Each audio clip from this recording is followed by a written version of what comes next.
లేదు sir. Stop చేశారు. ఇప్పుడు అవుతుంది. అందరికీ హృదయపూర్వక నమస్కారాలండి. Again after long time we met. చాలా చాలా సంతోషం. మిమ్మల్ని అందరినీ చూడడానికి, మీతో మాట్లాడడానికి నాకు చాలా ఆనందంగా ఉంది ఈరోజు. మొట్టమొదట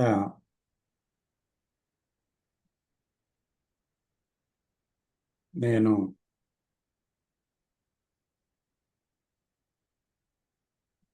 మొట్టమొదటిసారి నా జీవితంలో ఒక అద్భుతమైన కళ ఈరోజు నిజమైంది. ఇది నా ఆనందం. ఎన్నాళ్ళుగానో ఎదురు చూస్తున్న ఒహై కాలిఫోర్నియాలో ఉన్నటువంటి కృష్ణమూర్తి ఫౌండేషన్ అమెరికాలో కృష్ణమూర్తి నివాస స్థలం చూడటానికి, మళ్ళీ ఆ ప్రాంతాల్లో తిరుగాడడం అనేది జరగడానికి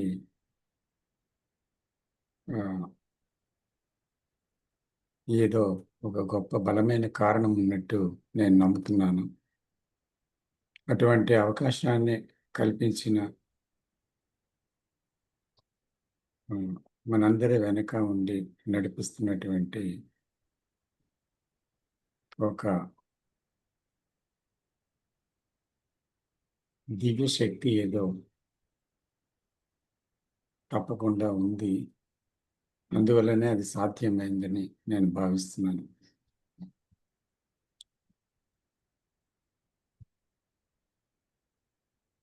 అయితే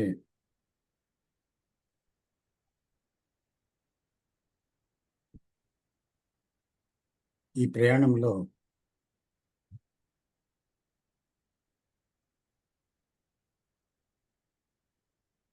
నాకు ముఖ్యంగా నాకు కలిగినటువంటి కొన్ని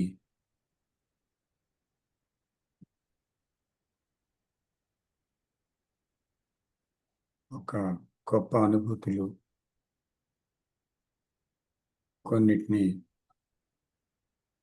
నేను మీ ముందు ఉంచాలని కోరుకుంటున్నాను.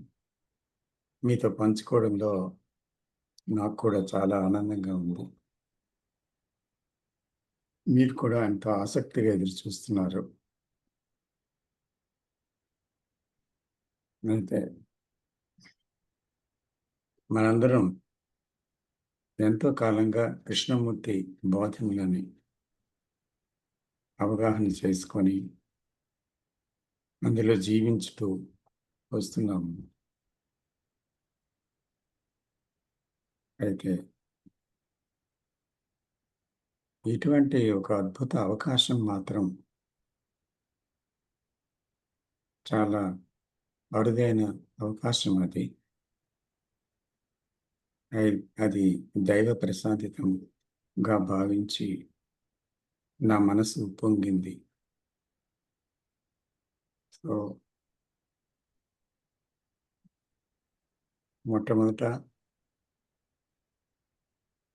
వనజ గారింట్లో కొద్ది రోజులు ఉండి డైరెక్ట్గా నేను అక్కడికి, వనజ గారు నేను కలిసి వెళ్ళాము కృష్ణమూర్తి ఫౌండేషన్కి. లాస్ ఏంజల్స్లో దిగి అక్కడి నుంచి ప్రసాద్ గారు మమ్మల్ని కారులో తీసుకుని వెళ్ళారు. మొత్తం 7 అక్కడ సమావేశమయ్యాము. అందులో విజయ్ గారు, వనజ గారు, రామచంద్రరావు గారు, తర్వాత లక్ష్మి గారు, ఆవిడ ఏ ప్రాంతం నుంచి అనేది నేను మర్చిపోయాను. విజయ్ గారికి తెలుసు.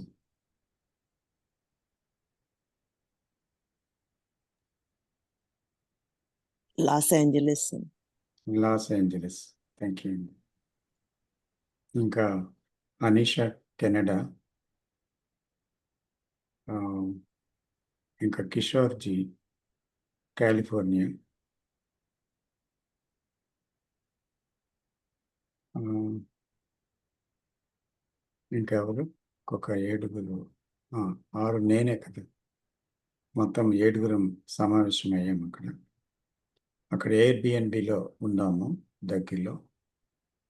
అక్కడి నుంచి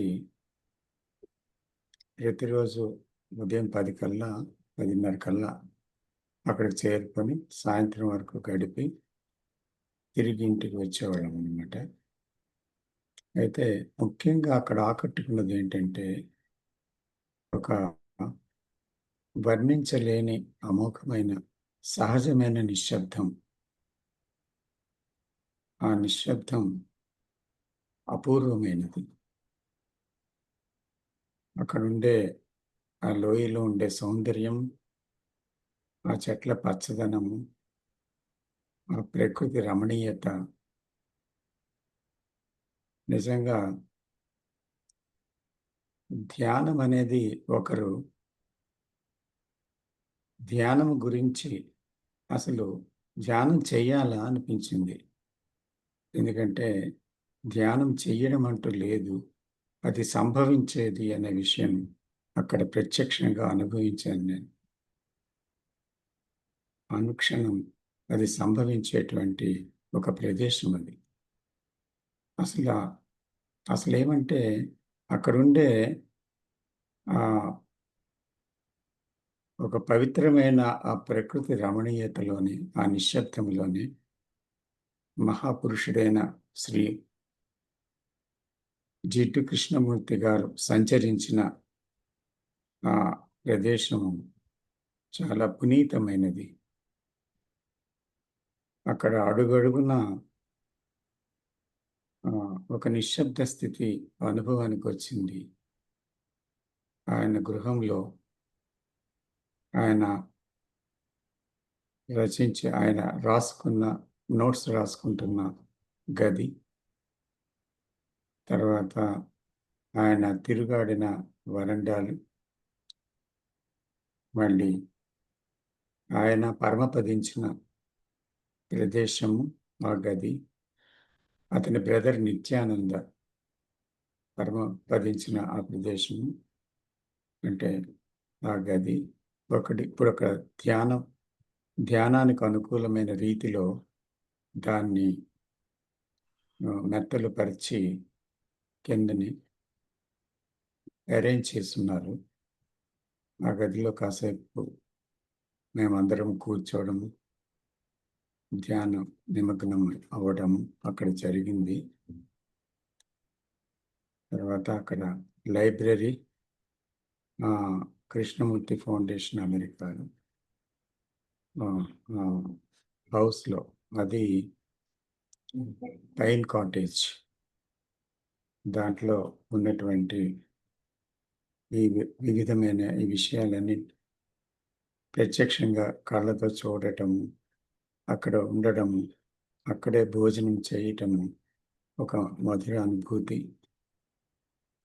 అలాగే అక్కడ కృష్ణమూర్తి ఫౌండేషన్ అమెరికాలో ఫౌండేషన్లో లైబ్రరీలో ఒక ఫారినర్తో మాట్లాడటం, ఆమెతో భావాలు పంచుకోవటము.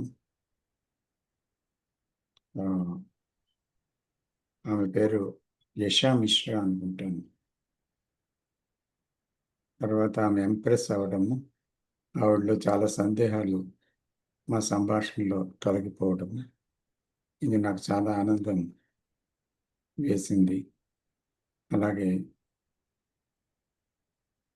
కృష్ణమూర్తి అవేకెన్ అయిన పెప్పర్ ట్రీ కింద మేమందరం కూర్చున్నాము.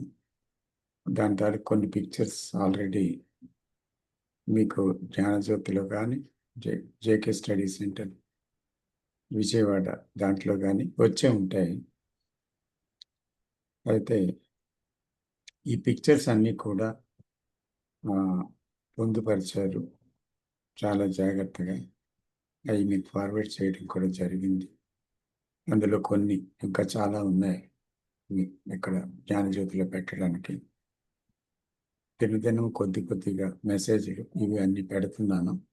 కానీ ఇంకా కొద్ది కాలం పాటు అవి మీకు ఇంకా షేర్ చేయవలసి ఉంది. అయితే అక్కడ కూడా ఒక ఫారినరు ఏమైందంటే నిరాశతో వెళ్ళిపోతున్నారు పాపం. ఎక్కడి నుంచో వచ్చారు. సుమారు 30 సంవత్సరాల వయసు ఉండొచ్చు. అతను వెళ్ళేసరికి ఫౌండేషన్ తలుపులు మూసున్నాయి. ఆయన దూరం నుంచి వచ్చినట్టున్నారు. అని అలా వస్తుండగా ఆయన మా గ్రూప్‌ని చూసారనమాట. అక్కడ చెట్టు కింద, పెప్పర్ ట్రీ కింద.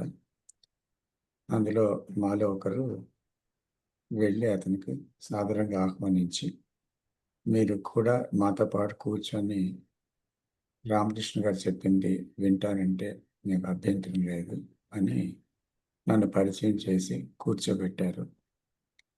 కూర్చున్నప్పుడు ఆయన కొన్ని ఏవైనా డౌట్స్ ఉన్నాయా అని అడిగాను. అడిగితే అతను "ఏం లేవు, వింటాను" అన్నారు. అయితే మొదట్లో 2 సార్లు 2 వాక్యాలు నేను తెలుగులో పలికి ఎవరినో ట్రాన్స్‌లేట్ చేయమన్నాను. ట్రాన్స్‌లేట్ చేశారు. ఆ తర్వాత ఆయన ఇబ్బందిని గమనించిన తర్వాత ఇంగ్లీష్‌లో మాట్లాడడం అప్రయత్నంగా జరిగింది అక్కడ. సో, ఇంగ్లీష్‌లో ధారాళంగా మాట్లాడగలిగానక్కడ.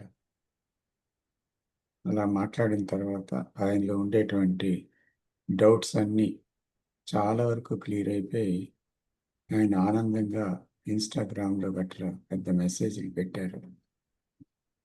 నిరాశతో వెళ్ళిపోతున్న నాకు ఆ గ్రూప్ పిలిచింది, కూర్చోబెట్టారు. అసంతృప్తి, ఏదో వెంటాడుతున్న నిరాశ భావాలతో నేను కూర్చున్నానక్కడ. కానీ నా ప్రశ్నలకు సమాధానం అక్కడి నుంచి వచ్చింది. అయితే నేను చాలా ఇప్పుడు ఆనందంగా తిరిగి వెళ్ళబోతున్నాను. వెళ్ళబోయే ముందు ఒక మాట. అక్కడ కృష్ణమూర్తి గారే స్వయంగా ఆ చెట్టు కింద కూర్చొని పెప్పర్ ట్రీ కింద ప్రసంగిస్తున్నట్టు నాకు అనిపించింది. నాకెంతో సంతోషమైంది. ఆ ఆనందంతోనే నేను అక్కడి నుంచి వెళ్ళగలిగాను. నా డౌట్స్ అన్నీ క్లియర్ అయ్యాయి. నేనెందుకొచ్చానో ఆ పని సంపూర్ణంగా పూర్తయిందని నేను భావిస్తున్నాను. ఇలా కొంత మెసేజ్‌ని ఆయన ఇన్‌స్టాగ్రామ్‌లో పెట్టారు. తిరిగి అది అనిషాకి కెనడా ఆమె సేకరించింది. తర్వాత మాకు పంపిన తర్వాత తెలిసిందనమాట ఆయన అనుభూతి. ఆ తర్వాత ఆహ్, క్రటోనా అనుకుంటాను దాని పేరు. I remember it. అది సుమారు 6, 7 మైల్స్ దూరంలో ఫౌండేషన్‌కి దూరంగా ఉంది. అయితే అది పీస్ ఆఫ్ ద సొసైటీ సంబంధించిన ఒక బ్రాంచ్ అది. ఆహ్, ఆ బ్రాంచ్‌లో కూర్చున్నాము. అక్కడ ఒక లైబ్రరీ లాంటిది ఉంది. అందరూ చదువుతున్నారక్కడ. అక్కడ అనిషా ఎళ్లి నా గురించి కొన్ని చెప్పడం వల్ల వాళ్ళొచ్చి నాతో మాట్లాడాలనుకున్నారు. అప్పుడు వెళ్లి మాట్లాడాను. మాట్లాడితే అక్కడ ఉండేవాళ్ళు ఒక ముగ్గురు లేదా నలుగురు ఫారినర్స్ ఇదంతా విన్నారనమాట అక్కడ కూర్చొని. వాళ్ళు వేసిన ప్రశ్నలు ఒకామె మాత్రం అనేక ప్రశ్నలు అడిగారు.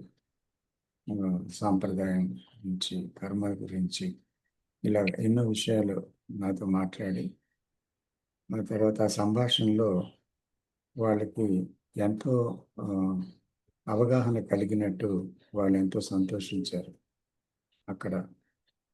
అది కూడా నాకు చాలా ఆనందాన్నిచ్చింది. ఈ వీరందరితో మాట్లాడిన మాటలతో ఇప్పుడు ఏమైందంటే ఒక గ్రూప్‌ని తయారు చేయమని అందరూ కోరారు. అమెరికన్స్ అందరూ. అనిష ఆ పనిలో ఉంది.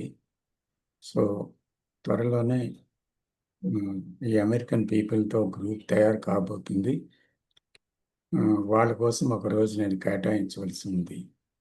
ఇటువంటి మహాభాగ్యం కూడా అక్కడ కలిగింది నాకు. అది కూడా చాలా చాలా సంతోషం.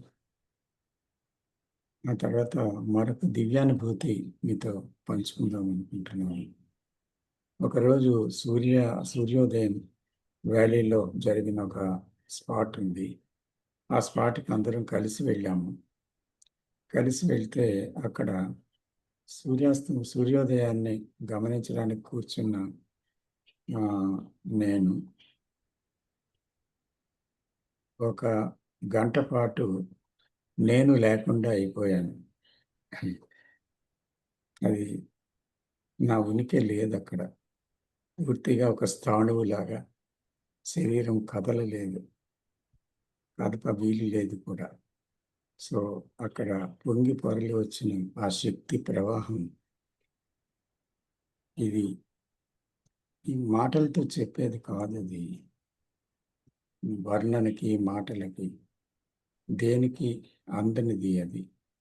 అందుకని దాన్ని ఎక్కువ వర్ణించలేను నేను. ఇందులోనే ఎంతో కంపాషన్‌తో నా కళ్ళు ఆర్ద్రమయ్యి కన్నీటి ధారలు వచ్చాయి. ఏడుస్తున్నానిట. మళ్ళీ నవ్వుతున్నాను. మళ్ళీ ఇదంతా గంటసేపులాగా అయిన తర్వాత ఏవో మాటలు ఎంతో అథారిటీతో వచ్చాయి. అవన్నీ రికార్డ్ చేశారు.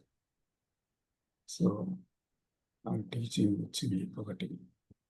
దానికి మళ్ళీ వ్యాఖ్యానం కూడా తర్వాత గ్రూప్ అందరూ అడగటం వల్ల దాన్ని ఒక్కొక్క సెంటెన్స్‌కి ఏం చెప్పాను, ఏం అర్థం అనేది డీపర్ మీనింగ్ అక్కడ వివరించాను.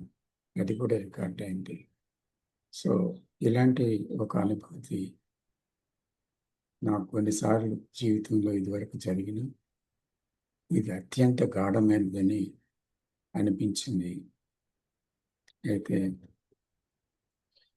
ఇది మెమరీలో ఉండేటి దాన్ని వివరించడానికి వీలు కాదన్నమాట. కొంతవరకు దాని ఛాయలు వివరించానంతే. ఎందుకంటే అది వివరింపబడే విషయం కాదు. వివరించినప్పుడు అది లేదు. అది ఉన్నప్పుడు వివరణ లేదు. అది మాత్రం తెలుసు. సో, అక్కడి నుంచి మళ్ళీ మేము ఆ 4 రోజులు అక్కడ చాలా విషయాలు చూసాము. తర్వాత అక్కడ చిన్న కొండ లాంటిది ఉంది. దాని మీదకి నన్ను వీల్ చైర్‌తో తీసుకెళ్లారు. హ్మ్. అక్కడ సుమారు కొన్ని గంటలు గడిపామక్కడ. అక్కడ కూడా కొన్ని ఫోటోలు తీశానన్నమాట. అవే జ్ఞానజ్యోతిలో టీచింగ్స్ నేను రోజు పెడుతున్నాను ఆ ఫోటోస్. అలాగే కృష్ణమూర్తి గారు జన్మించిన దగ్గర నుంచి అతని యొక్క స్టోరీ అంతా దివ్యజ్ఞాన సమాజం, ఆయన్ని పెంచుకున్న రెడ్ బీటర్, మళ్ళీ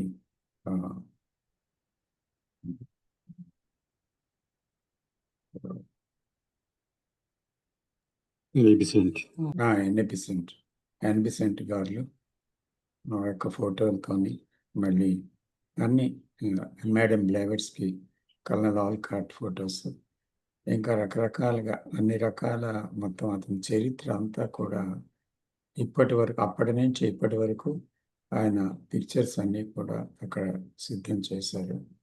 అవి చాలా బాగున్నాయి. అక్కడ సూర్యాస్తమయ దృశ్యాన్ని చూడటానికి ఏర్పాట్లు కూడా ఉన్నాయి. సో, పళ్ళ తోటలు ఈ ఆరెంజ్ ఫ్రూట్స్ అన్నీ కూడా చెట్లు నిండా పూసి పచ్చదనంతో మళ్ళీ ఆరెంజ్ కలర్‌తో ఉన్న పళ్ళతో ఎంత అందంగా ఉన్నాయో చెప్పలేమనమాట. అది చూస్తుంటేనే ఆలోచన స్తంభించిపోతుంది. అంత అద్భుతంగా ఆ సౌందర్యం ఉంది. ఆ తోటల మధ్య నుంచి మేము నడిచామన్నమాట. ఆ ఫలవృక్షాల మధ్య నుంచి. సో, ఎన్నో రకాల అందమైన చెట్లు, తర్వాత ఎన్నో అందమైన వృక్షాలు కూడా, మొక్కలు ఇలా అన్నీ చుట్టూ ఉన్నటువంటి ఒక పవిత్ర ప్రదేశం అది. సో, అక్కడ 4 రోజుల పాటు ఉండి మేమంతా మాటిమాటికి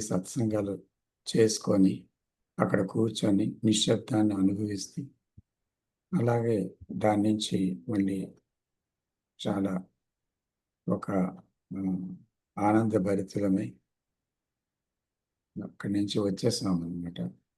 వచ్చేసిన తర్వాత విజయ్ గారు మిచిగన్‌లోని హిందూ టెంపుల్‌లోని మళ్ళీ అక్కడే కొంచెం అక్కదే ప్రాంతంలో కొద్ది మైళ్ళ దూరంలో ఉన్నటువంటి బాబా టెంపుల్‌లో షిర్డీ సాయి బాబా టెంపుల్‌లో కూడా అక్కడ 2 ప్రసంగాలు, ఇక్కడ 2 మొత్తం 4 ప్రసంగాలు ఏర్పాటు చేశారు. సో, ఆ ప్రసంగాలకి మన తెలుగు వారొచ్చారు ఒకమంది. వారితో మాట్లాడడం జరిగింది. కొన్ని థీమ్స్ మాట్లాడాను. అదయిన తర్వాత వాళ్ళు సందేహాలు కూడా నివృత్తి చేశాను. ప్రశ్నలొచ్చాయి 4 టాక్స్‌లోని. అది రికార్డ్ చేయబడింది. సో, ఇలాగా ఆ జర్నీ అంతా చాలా చాలా అద్భుతంగా జరిగింది. అయితే దీనికి అంతటికీ కారకులైన ఎంతోమంది ఉన్నారు. అయితే ముఖ్యంగా నేను కొల్లి విజయ్ గారే ఇది అంతా మొత్తం ప్లాన్ చేసి ఇక్కడ అన్ని ఏర్పాట్లు చేయించారు. తర్వాత వనజ గారు కూడా దానికి ఎంతో సహాయపడ్డారు. అలాగే విజయేందర్ రెడ్డి గారు కూడా హైదరాబాద్ దీనికి ఎంతో ఒక సపోర్ట్‌గా నిలబడి దాన్ని నడిపించారు. అలా ఎందరో చాలా సపోర్ట్ చేసి ఉండబట్టే ఈ కార్యక్రమం విజయవంతమైంది. దీని వెనకాతలంతా ఏదో శక్తి నడిపిస్తుందని అనిపిస్తుందనమాట నాకు. ఎక్కడికెళ్తే అక్కడే ఒక అద్భుతం. జరగదేమో వీళ్ళు రారేమో అనుకున్న వాళ్ళు కూడా వచ్చేసారనమాట. తర్వాత వాళ్ళ ఒక సహాయం లేని ఒక స్థితిలో సహాయం అందిందనమాట. ఇలాగా ఎన్నెన్నో అద్భుతాలు వివరాల్లోకెళ్తే చాలా సమయం పడుతుంది గనుక నేను సమయభావం వల్ల వివరించలేను పూర్తిగా. అందువల్ల ఇలాగా ఈ జర్నీ ఒక గొప్ప దివ్యానుభూతిని కలిగించింది. సో, దాని ఎఫెక్ట్ ఇప్పుడు నా జీవితంలో చాలా తీవ్రంగా ఉందన్నమాట. ఇంతవరకు మాత్రం నేను చెప్పగలను దీని గురించి. సో, దీంతో నేను ముగిస్తున్నానండి.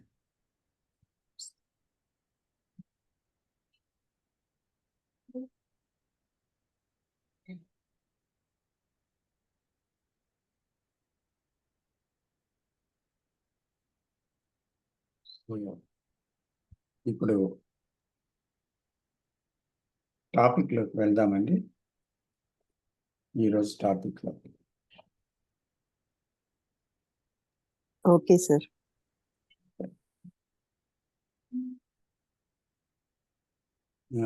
జీవించే కళ పుస్తకం గురించి మీలో చాలా మందికి తెలుసు. ఇది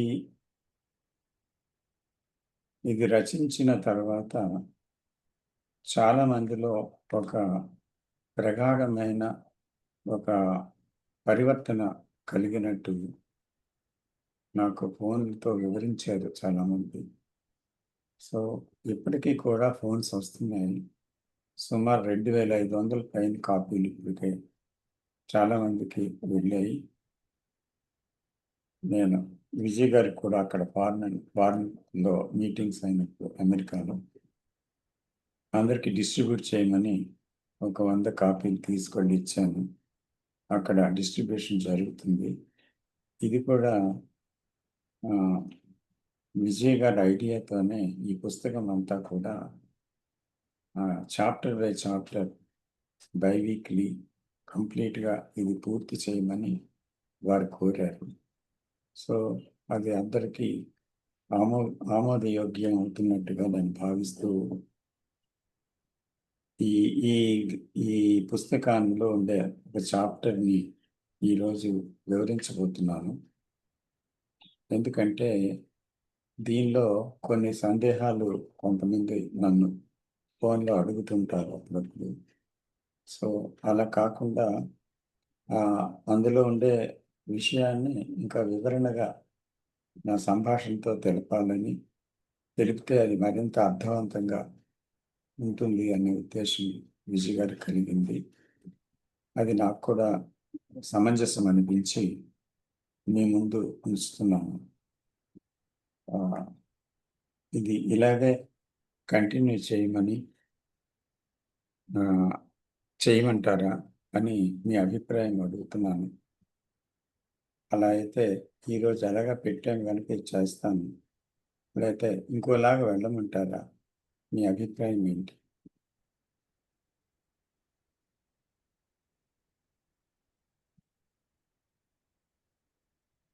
మిమ్మల్ని ప్రశ్నిస్తున్నాను నేను.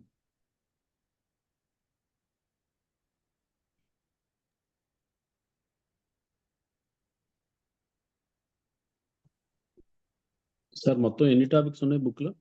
చాప్టర్స్ 60 సుమారు ఉన్నాయండి. 60 ఉన్నాయండి. ఓకే. 63.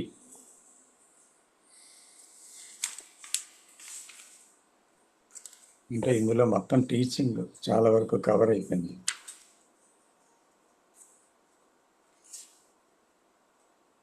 ఓకే, చూడలేదు, జస్ట్ అడుగుతున్నా, క్యూరియస్ అంటే.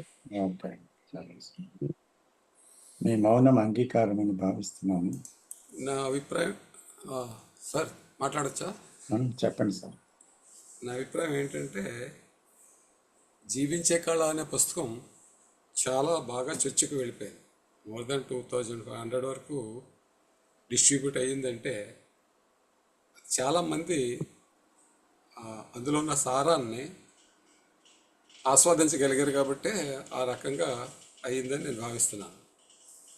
అయితే ఇక్కడ నాకు ఒక అభిప్రాయం ఏంటంటే సార్, ఇది మీరు వాయిస్ రూపంలో పెట్టినటువంటి మెసేజ్లు ఇవన్నీ, ఇవి చదువుతూ ఉన్నప్పుడు ఆ మ్యాటర్లో ఉన్నటువంటి భావాన్ని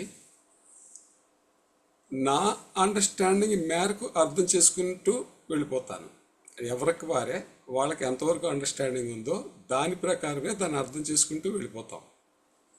కానీ అది పెట్టిన మీరు దానిలో ఉన్న డెప్త్ ఏంటనేది మీకు మాత్రమే తెలుసు. సో నా అభిప్రాయం ఏంటంటే, ఏదో సూపర్ఫిషియల్గానో ఏదో నా అండర్స్టాండింగ్ ప్రకారం నేను అంటే మా చదవర్లు అండర్స్టాండింగ్ ప్రకారం మేము వెళ్ళిపోవడం కాకుండా దాని డెప్త్ని మీరే వివరిస్తే ఇంకా ఇంకా బాగా అర్థం అవడం, ఇంకా మంచి అండర్స్టాండింగ్ అందరికీ వస్తుంది. దానివల్ల అందరికీ కూడా చాలా ప్రయోజనం కలుగుతుంది అనేటువంటిది నా అభిప్రాయం సార్. అందుచేత ఎవ్రీ వీక్ ఒక్కొక్క చాప్టర్ తీసుకుని దాని మీద ఇన్డెప్త్ మీరైతే ఇన్డెప్త్గా తీసుకెళ్ళగలరు అనేది నా నమ్మకం. సో అందుచేత ఇది కంటిన్యూ చేస్తేనే బాగుంటుంది అనేది నా అభిప్రాయం సార్. అందరూ కూడా దీన్ని ఏకీపిస్తారేమోనని ఆశిస్తున్నాను. Thank you. రామకృష్ణ గారు, నేను కూడా ఇదే ఆలోచనతో ఉన్నాను. ఎందుకంటే ఈ సందర్భంగా మీకు ఒక విషయం తెలియజేయాలి. నేను ఇది రాజమండ్రిలో సుమారు 100 పుస్తకాలు తీసుకొచ్చారు మీరు, తీసుకొచ్చి సెంటినరీ కాన్ఫరెన్స్కి, అక్కడికి తెలుగు ఫెడరేషన్ సెంటినరీ జరిగినప్పుడు. అప్పుడు ఆల్మోస్ట్ అన్ని పుస్తకాలు అందరూ తీసుకున్నారు. మిగతా 10 పుస్తకాలు ఉంటే తీసేసుకుని ఆ బ్యాలెన్స్ తర్వాత మేమే మిగతా వాళ్ళకి పంచాం. అప్పుడు నేను కొంత చదివి పక్కన పెట్టాను, పూర్తిగా చదవలేదు. ఇది చాలా ముఖ్యమైన విషయంగా నేను భావిస్తున్నాను. అంటే నా దగ్గర చాలా బుక్స్ ఉంటాయి, ఏవో చదువుతూ ఉంటాను రెఫరెన్స్కి, జేకే తర్వాత ఈఎస్ఫీ అని. ఇప్పుడు ఏం జరిగిందంటే, మా అమ్మాయికి మీరు 3-4 పుస్తకాలు ఇచ్చారు.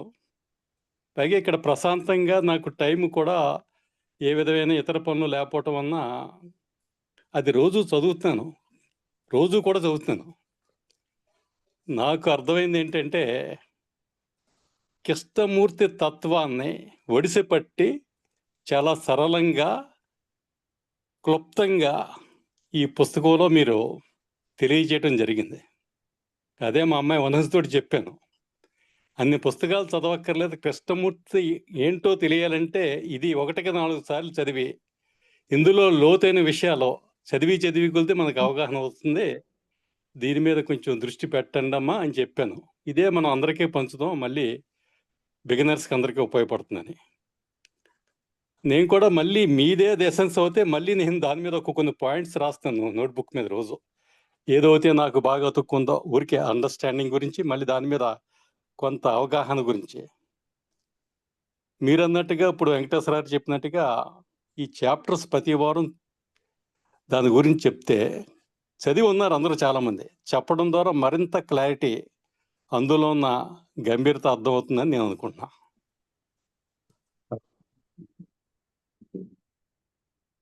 రామ్ సార్ చంద్ర నేను గారు. మాట్లాడొచ్చా? మాట్లాడండి అమ్మా. నేను రెడ్డి. దీప్తి సార్. నేను దీప్తి సార్. నేనైతే అది మీ ద్వారా వినడము అనేది ఒక అదృష్టంగానే భావిస్తాను నేను. సో, నేను 100%, 200% నేను దీనికి అగ్రీయబుల్. మీరు 60 క్లాసెస్ ఆర్ 70 క్లాసెస్ అది ఖచ్చితంగా నేను అది అదృష్టంగా భావిస్తాను సార్. కాకపోతే ఈ బుక్ అనేది ఇప్పుడు నా దగ్గర లేదు. ఎలా నేను తెచ్చుకోగలను ఆ బుక్‌ని?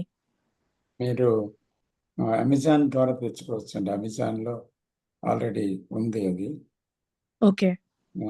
అది యాక్టివ్‌గా ఉంది అమెజాన్‌లో. దాని నుంచి మీరు ఆర్డర్ చేసి తెప్పించుకోవచ్చు. ఓకే. దానికి లింక్ ఒకసారి గ్రూప్‌లో ఎవరైనా పెడతారా?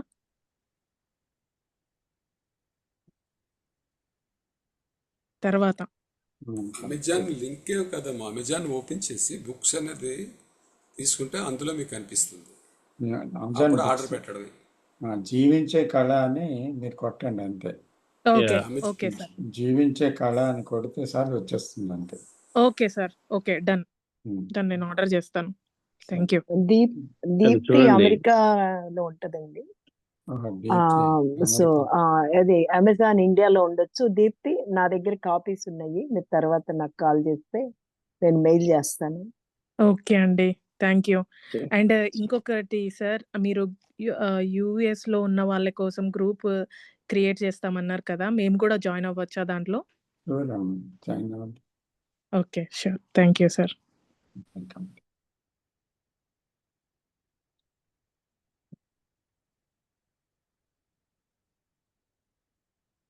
ముఖ్యంగా నేను ఇంకో విషయం మాట్లాడాలి. లేకపోతే ఇది అసంపూర్ణమవుతుంది. ఇందులో శ్రీమతి విజయ గారు, శ్రీ వెంకటేశ్వరరావు గారు ఈ పుస్తకం రావటానికి ముఖ్య కారకులు. ఎందుకంటే సుమారు కొన్ని నెలలేమో కృషి జరిగింది. ఇవన్నీ ఇందులో ఉండేటువంటి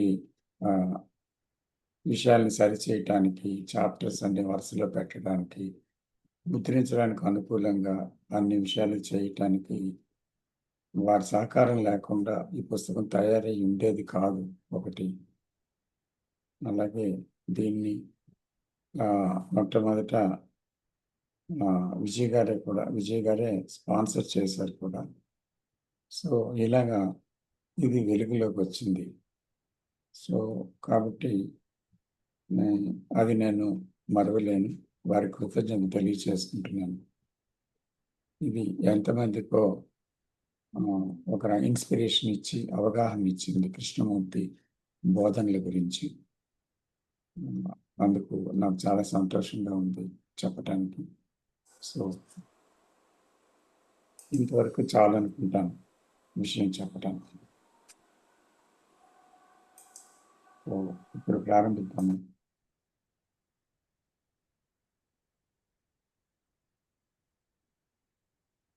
మొట్టమొదటి ఈ చాప్టర్లో మనం జీవితంలో దేనికి ప్రాధాన్యత ఇస్తున్నాం అంటే మొట్టమొదటి స్థానం జీవితంలో దేనికి ఇస్తున్నాము అనేది ఈ చాప్టర్లో విషయం అన్నమాట. సో ఇది చాలా చాలా ముఖ్యమైన విషయం ప్రారంభించడానికి. ఎందుకంటే మొదట మనం జీవించే విధానం గురించి, జీవిస్తున్న విధానం గురించి మనకి ఒక కనువిప్పు కలగాలి. ఆ తర్వాతే ప్రయాణము ముందుకు సాగుతుంది అనే ఉద్దేశంతో ఈ చాప్టర్ని ప్రప్రథమంగా పెట్టడానికి ఒక కారణం అన్నమాట. అందువల్ల దేనికి ప్రాధాన్యత ఇస్తున్నాం మనం, దేనికి ప్రాముఖ్యత ఇస్తున్నాం అనేటువంటిది మనం చాలా లోతుగా మన జీవితాల్లోకి తొంగి చూసి తెలుసుకోవాల్సి ఉందన్నమాట. అలా చూస్తే ముఖ్యంగా మనకి చాలా విషయాల్లో జీవితంలో మనము ఎన్నో విషయాలకు ప్రాధాన్యత ఇస్తున్నట్టు కనిపిస్తుంది మన జీవితాన్ని పరిశీలించినప్పుడు. అందులో ఎన్నో వస్తువులకు ప్రాధాన్యత ఇచ్చాము, ఎన్నో విషయాలకు ప్రాధాన్యత ఇచ్చాము. అవి ఎప్పటికప్పుడు మళ్ళీ ఆ ఇంట్రెస్ట్ పోయి మళ్ళీ ఇంకో దాని మీద ఇంట్రెస్ట్ కలుగుతుంది. మళ్ళీ దానితో కొన్నాళ్ళు, దీంతో కొన్నాళ్ళు, అలాగా జీవితంలో ఏది ఆకర్షిస్తే అది, ఏది ముఖ్యమనిపిస్తే అది, దాంట్లో తెలిసిన విషయాలలో మనం ఎంతో ఆకర్షింపబడి జీవిస్తున్నాము. అయితే ఇవన్నీ అవసరాలుగా చివరికి మారిపోయాయి అన్నమాట. అంటే ఆకర్షితులమైన కొన్ని విషయాలు, మన కోరికలు చివరికి అవసరాలు అయిపోయాయి. అయితే మనలో ఉన్నటువంటి విషయాల్ని గమనిస్తే కోరికలు ఉన్నాయి, మమకారాలు ఉన్నాయి, ఇష్టాలు ఉన్నాయి. తర్వాత ఎన్నో గమ్యాలు కూడా మనము నిర్మించుకొని వెళ్తున్నాం. అంటే ఎన్నో గోల్స్ జీవితంలో, వస్తువులే కాదు, విషయాలే కాదు, వ్యక్తులే కాదు, ఎన్నో ఒక గమ్యాల్ని నిరంతరం పెట్టుకుంటున్నాం జీవితంలో. మళ్ళీ ఆ గమ్యం సాధించడానికి ఎంతో ప్రయత్నం చేస్తున్నాం. అందుకే జీవితం అంతా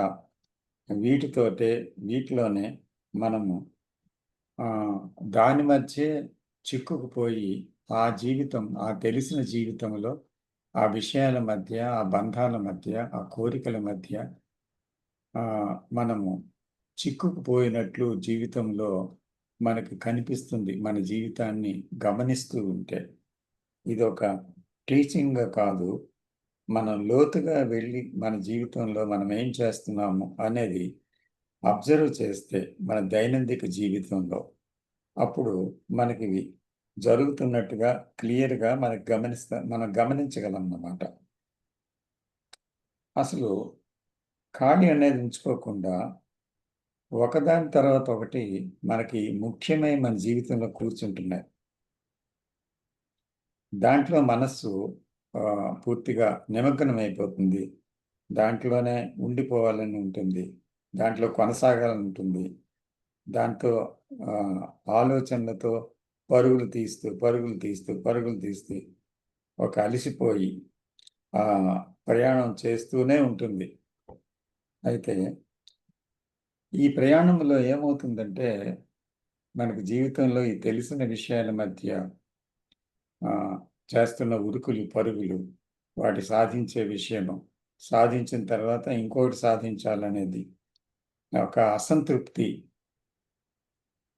అది ఒక తీరని అసంతృప్తిగా మారి దాన్ని తృప్తిపరుస్తున్నాము ఆ మనస్సుని. అయితే ఆ తృప్తి మళ్ళీ అసంతృప్తిగా మారిపోతుంది. అంటే ఏంటి, ఒక వస్తువునో, ఒక మనిషినో, ఒక దేంట్లో ఒక కోరికను తీర్చుకుంటాం. ఆ క్షణికమైన ఆనందం మళ్ళీ ఒక తృప్తి కలుగుతుంది. మళ్ళీ అది కొంతసేపటికి అసంతృప్తిగా మారిపోయి మళ్ళీ ఇంకొక దాని మీద మళ్ళీ మనకి ఇంకొక కోరిక పుడుతుంది. అంటే ఆ వస్తువు పాతదైపోతుంది. మనసు దేన్ని తాకితే దాన్ని పాతది చేసేసుకుంటుంది. మళ్ళీ మరొక విషయం కావాలి దానికి. సో అందుకని ఇలా విషయాలను మారుస్తూ, వస్తువులను మారుస్తూ చూడండి. ఈ ఫోన్లు ఇంకేవేవో పరికరాలు ఇవన్నీ ఉంటాయి కదా మనకి. మన ముందు ఈరోజు చాలా తయారవుతుంది ఎలక్ట్రానిక్ గుడ్స్ అన్నీ. ప్రతిదీ అప్డేట్ అని వస్తుంది. వస్తే ఇది అప్డేట్ చేసుకుంటూ వెళ్ళిపోతున్నాం. అంటే వస్తువుల వెంట, విషయాల వెంట పరుగులు తీస్తూ వెళ్తుంది మనసు. దాంట్లోనే చిక్కుకుపోయింది అనమాట. అది ఇంపార్టెంట్ అయిపోయింది. తర్వాత బంధాలు ముఖ్యమైపోయాయి. దాంట్లోనే కొట్టుకుపోతున్నాం. ఇలాగా మనసు దాంతో నిమగ్నమై ఏం చేస్తుంది, దాంతో నిండిపోయే ఆలోచనలు ఆ విషయాలతోనే, ఆ వ్యక్తులతోనే, లేకపోతే ఆ కోరికలు తీర్చుకోవడం కోసమో, లేకపోతే దాన్ని అనుభవించడం కోసమో, లేదా దాన్ని దగ్గర చేసుకోవడం గురించో, లేకపోతే అది సొంతం చేసుకోవడం గురించో పరుగులు తీస్తూ ప్రయాణం చేస్తుంది. అది ఎంతో ప్రయాసకరమైన ప్రయాణం అయినా ఆ ప్రయాసను గమనించము. ఇష్టం అది సాధించే వరకు మనం ప్రయాస పడుతూనే ఉంటాము. కానీ ఆ ప్రయాస ఉంది అక్కడ. చాలా సంఘర్షణకి అందులో లోనవుతాం. ఇది చేయగలనా, ఇది చేయలేమా, ఇది పొందుతానా, ఇది పొందనా అనే ఒక డౌట్. పొందుతానని ఒక సమయంలో ఎలా పొందగలను, నేను పొందలేను అని మళ్ళీ ఇంకొక ఆలోచన. ఇలా సంఘర్షణ అన్నమాట. ఆ సంఘర్షణ వెంటాడుతూనే ఉంటుందన్నమాట. అయితే అలాంటప్పుడు ప్రశాంతత ఎక్కడ ఉంటుంది జీవితంలో? వీలవుతుందా? పరుగులు ఉరుకులతో చేస్తున్న ఈ ప్రయాణంలో ప్రయాసతో, సాధనతో, సాధించాలనే కోరికతో వెళ్తూ ఉంటే ఎలాగా ప్రశాంతత ఉంటుంది? అప్పుడు జీవితం ఏం జరుగుతుందంటే జీవితం భారం అయిపోతుంది. భారమైనటువంటి ఆ జీవితం జీవిస్తూ బతుకు ఈడుస్తూ రాదర్ మనం జీవించటం లేదు అక్కడ. బ్రతుకు ఈడుస్తూ వెళ్తుంటాం.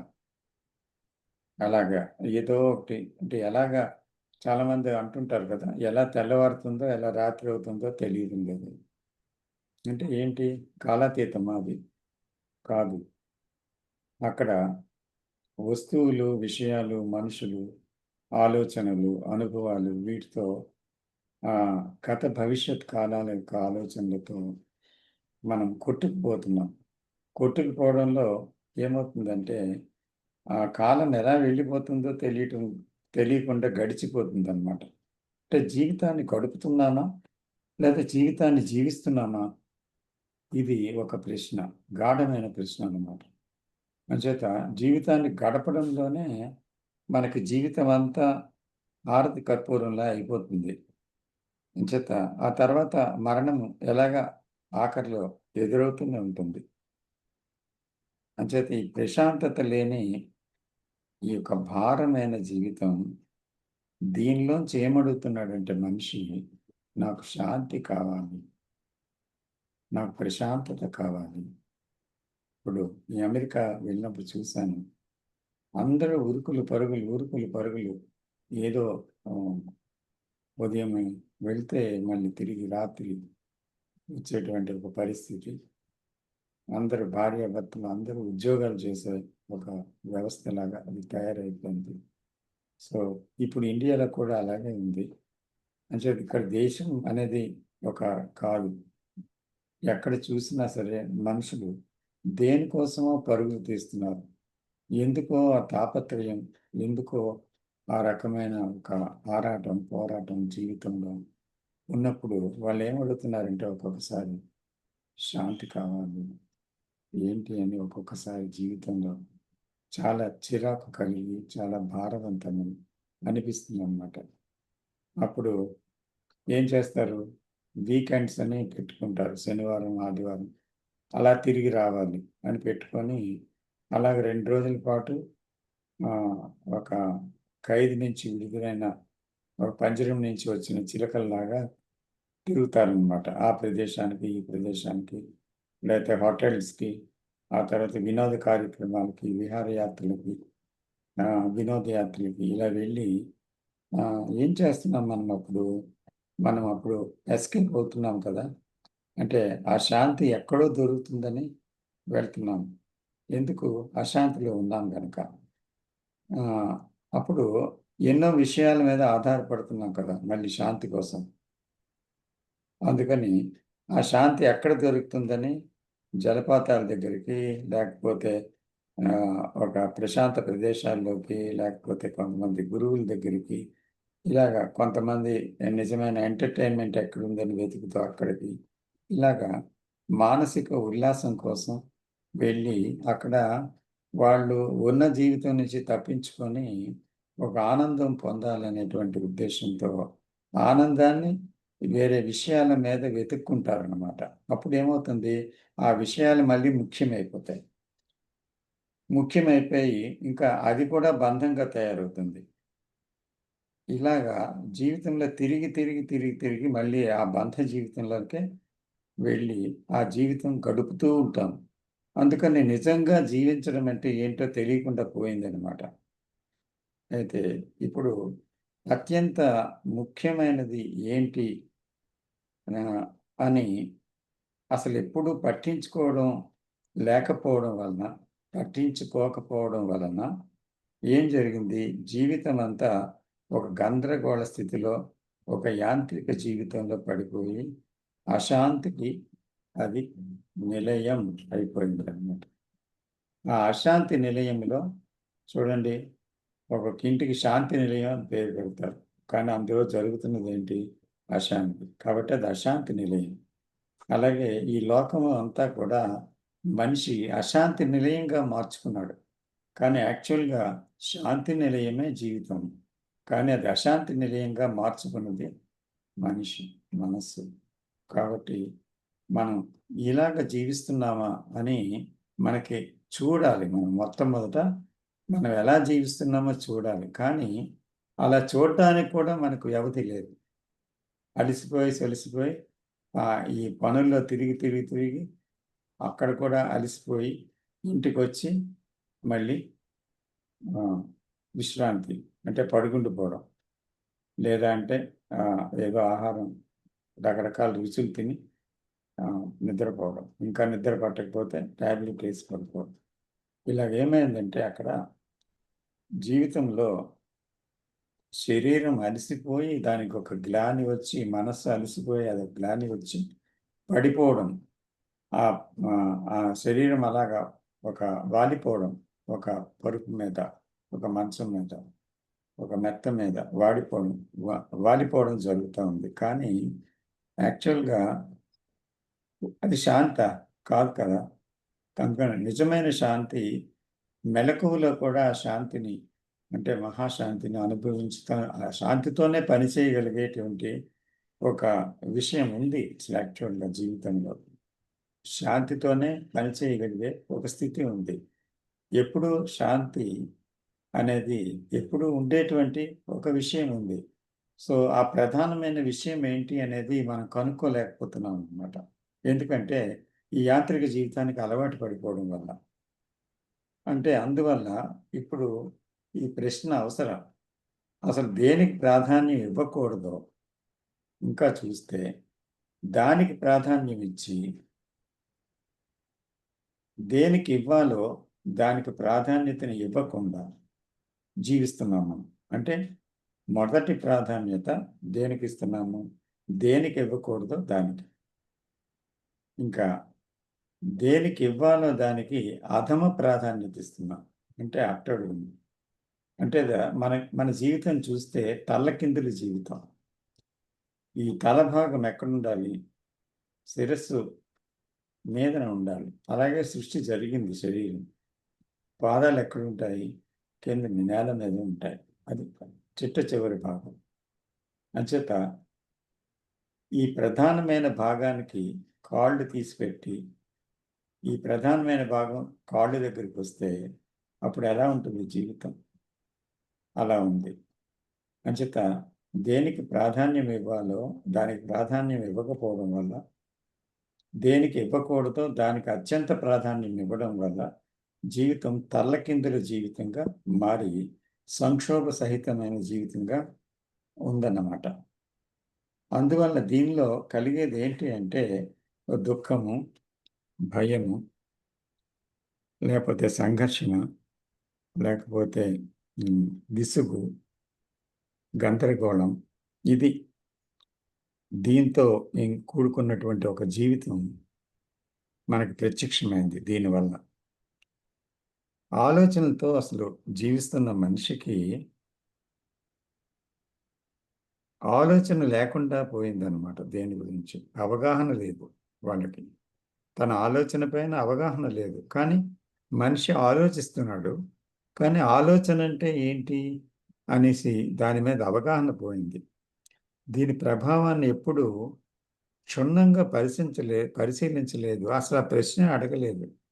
ఆలోచిస్తూ ఉన్నాం, కానీ అసలు ఇంటికి ఎన్ని ఆలోచనలు వస్తున్నాయి, ఏంటి ఆలోచనలు, ఎటువైపు తీసుకొని వెళ్తున్నాయి, అసలు ఆలోచనలు ఎందుకు రావాలి మనిషికి, అది ఎక్కడి నుంచి ప్రారంభమవుతున్నాయి, ఏం జరుగుతుంది, అనునిత్యం ఆలోచనలు నిన్ను వేధిస్తున్నాయి కదా, ఇది దేనివల్ల ఇలాగా జరుగుతుంది, అసలు ఏంటి దీని కథ అని ఎప్పుడు పరిశీలించలేదు. అసలు ఎందుకంటే దాని గురించి పట్టించుకోలేనప్పుడు పరిశీలన ఎలా జరుగుతుంది? అసలు దాని స్వభావం ఏంటి అంటే నేను యొక్క స్వభావాలు ఏమిటి అనేది ఒక సారాంశం. ఎందుకంటే ప్రతి నిమిషం మన ఆలోచనలు, మాటలతో నేను, నాకు, నాది అనే 3 విషయాలు వెళ్ళిపోతూ ఉంటాయి అన్నమాట నిరంతరం. అందుకని మన సంభాషణలో ఈ మూడు నేను, నాకు, నాది అనేటువంటి విషయాలు ఆ నేనుతోనే నాది ఏర్పడ్డాయి కదా.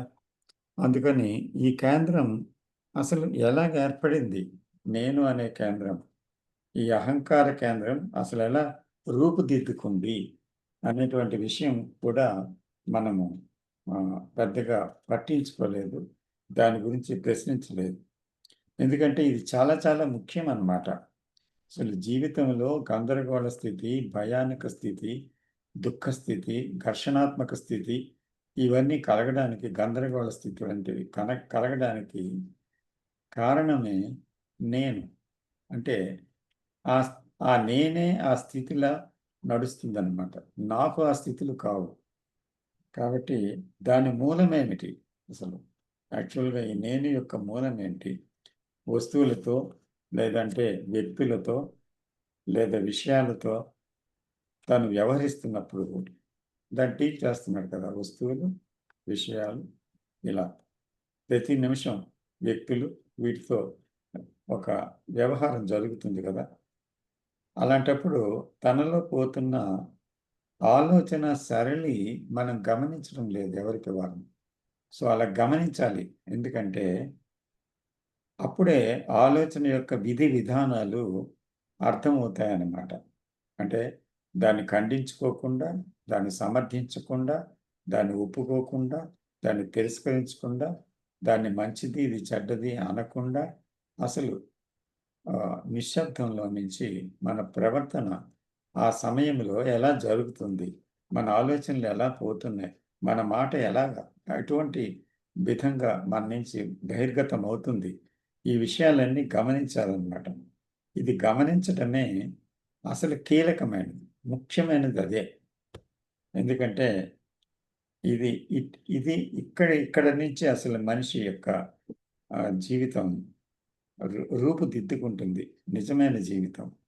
అంచేత జీవించడం అనేది తెలియాలంటే, అది బ్రతికేడ్చడం కాదు అని తెలియాలంటే, అసలు ఆలోచనకి, మన ఆలోచన పెట్టుకున్న బంధాలకి, దేనితోనైనా, వస్తువులైనా, విషయాలైనా, వ్యక్తులైనా, ఆ బంధాలకి మధ్య ఎలా అది జీవిస్తుంది, అప్పుడు ఏం జరుగుతుంది అనేది మనం చాలా చాలా కుతూహలంతో, ఇష్టంతో, ఎరుకతో దాన్ని గమనిస్తూ ఉండాలి. దాని మీద వ్యాఖ్యానం ఏమీ చేయకుండా. తనకి అవగాహన లేని జీవితం తనకి మాత్రమే కాదు, తన చుట్టూ ఉండే వారికి, ఇతరులకి కూడా దుఃఖాన్ని తప్పకుండా కలుగు చేస్తుంది. ఎందుకంటే నా జీవితం గురించి నాకు అవగాహన అయితేనే నా చుట్టూ ఉండే వాళ్ళ యొక్క జీవితాలు, వాళ్ళు మాట్లాడే తీరు, వాళ్ళు ప్రవర్తిస్తున్న తీరు, ఇవన్నీ అర్థమవుతాయి. నేను దుఃఖాన్ని గమనించగలిగితే, దాని నుంచి దాటి వెళ్ళగలిగితే, అప్పుడు నాకు నాలో సంక్షోభం తగ్గితే, అప్పుడు మాత్రమే ఇతరులకి నేను మళ్ళీ అవగాహనతో సరైన బాంధవ్యాలు మెయింటైన్ చేయగలను. నాలో కోపం ఉందనుకోండి, అప్పుడేమవుతుంది, నేనే బాధితుడిని కాదు నా కోపానికి, చుట్టూ ఉండేవాళ్ళు కూడా బాధితులు అవుతారు. అలాగే నాలో భయం ఉందనుకోండి, నాతోనే ఉండదు, అది ఇతరులకు కూడా వ్యాపిస్తుంది. ఇలా ఏమవుతుందంటే నాలో ఉన్నదాన్ని నాతోనే ఉండిపోతుంది, అది ఇతరులకు కూడా వ్యాపించి బాధ పెడుతుంది. కాబట్టి ముందు అందుకే మనలో ఉన్నటువంటి ఆ విషయము సరి అవ్వాలి అంటే దాని యందు సరైన అవగాహన కలగాలి. ఈ అవగాహన ఎలా వస్తుందంటే ఇంతకు ముందు మనం ప్రస్తావించిన విషయం ఏంటి, జరుగుతున్నప్పుడు చూడాలి. ఎప్పటికప్పుడు ఏది జరుగుతుందో, ఎలా జరుగుతుందో సంభాషణ కానీ, లేకపోతే జీవితంలో వినడం కానీ, తిరిగి చర్య చేయటం కానీ, ప్రతి విషయాన్ని ఎప్పటికప్పుడు మనం గమనించగలగటంలోనే ఈ అవగాహన ఏర్పడుతుంది. అప్పుడే దాని ముఖ్యతని మనం గుర్తించగలుగుతాం. అనేక ఆలోచనలు వస్తుంటాయి, తర్వాత గందరగోళం ఉంది, సంఘర్షణ ఉంది. ఇవన్నీ కూడా నేను అనే కేంద్రం ఉంది కదా, దాని పనితీరు మీద ఎందుకంటే అక్కడి నుంచే అవి పుడుతున్నాయి. ఇది పుట్టేది కేవలం ఆలోచనల వల్లే. ఆలోచనలన్నీ తీసిస్తే నేనెక్కడుంది? బిల్డింగ్ అంతా నేలమట్టం చేస్తే ఇంకా అక్కడ ఇల్లు ఎక్కడుంది? ప్రదేశం ఉంది, ఖాళీ ప్రదేశం. అలాగే ఆలోచనలతో కట్టబడింది, అది గత భవిష్యత్ ఆలోచనలతో నిర్మించబడిన ఇల్లు, ఆ ప్రదేశమే నేను. అది ఒక పరిధిలో ఉంది. సో ఆ పరిధిలోని ఉంటూ అదేం చేస్తుంది, దాని మీద ఒక అవగాహన లేదు, అది ఎప్పుడు ఎరుక పెట్టలేదు దాని గురించి, అందుకని అది కొనసాగుతుంది. ఈ అవగాహన కలగనంత కాలం మనకి ఏంటవుతుందంటే ఒక గందరగోళ స్థితి, ఒక ఆందోళన, ఒక భయం, సంఘర్షణ, దీని నుంచి విముక్తి అస్సలు కలగదు. ఎందుకంటే ఇవన్నీ ఆలోచనల వల్ల కలిగే అనుభవాలతో మనం గతంతో ప్రవర్తించటం వల్ల ఇవి కలుగుతున్నాయి. అయితే నాకు భయం కాబట్టి ఆ భయాన్ని నేను పోగొట్టాలి, నాకు కోపం, ఆ కోపం లేకుండా శాంతి కావాలి అంటూ మనము శాంతి అనే మాటతో ఉన్న కోపాన్ని చూడకుండా ఎస్కేప్ అయిపోతున్నాం. అది సాధిద్దామని. శాంతి అనేది యాక్చువల్గా లేదు, అది ఉన్నది ఏంటి, కోపమే ఉంది. అంటే లేని శాంతిని ఊహించుకొని ఉన్న కోపాన్ని దర్శించకుండా ఆ శాంతి కావాలని మనం ఎన్నో గ్రంథాలు చదివి, ఎన్నో ప్రయత్నాలు చేసి, ఆ శాంతి సాధన చేసి ఉన్న కోపాన్ని అర్థం చేసుకోకపోవడం వల్ల శాంతి భావరూపంలో ఉంది అంతే. కానీ యాక్చువల్గా ఉన్న జీవితం ఏంటి అంటే అశాంతే. సో ఎక్కడ చూడాలి, శాంతి అనేది ఎక్కడుంది? అశాంతిని అర్థం చేసుకోవడంలో, అశాంతితో నిలవడంలో, అశాంతి యొక్క స్వరూప స్వభావాలు తెలుసుకోవడంలో, దాన్ని గమనించడంలో శాంతి ఉదయిస్తుంది. కానీ శాంతి అనేటువంటిది వేరేగా లేదు, అది ఆపోజిట్ కాదు అశాంతికి. కాబట్టి అశాంతిని చూడాలి, కోపాన్ని చూడాలి, అప్పుడు నిజంగా ఆ శాంతి అనేది ఏంటో తెలుస్తుంది. భయాన్ని చూడాలి, అప్పుడు భయరహితమైన ఆ స్థితి ఏంటో అర్థమవుతుంది. కానీ దానికి ధైర్యం అని పేరు పెట్టుకోవడం వల్ల ధైర్యం ఎలా కలుగుతుందని అనేక ఉపాయాలు చదివి, కొన్ని పుస్తకాలు చదివి ధైర్యాన్ని అలవర్చుకునే ధైర్యంగా మార్చుకొని, అలవర్చుకుంటే అంటే అలవాటుగా దాన్ని చేసుకుంటే అది అలవాటు అవుతుంది, కానీ ప్రాక్టీస్ అవుతుందే కానీ నిజమైన ధైర్యం ఎక్కడుంది?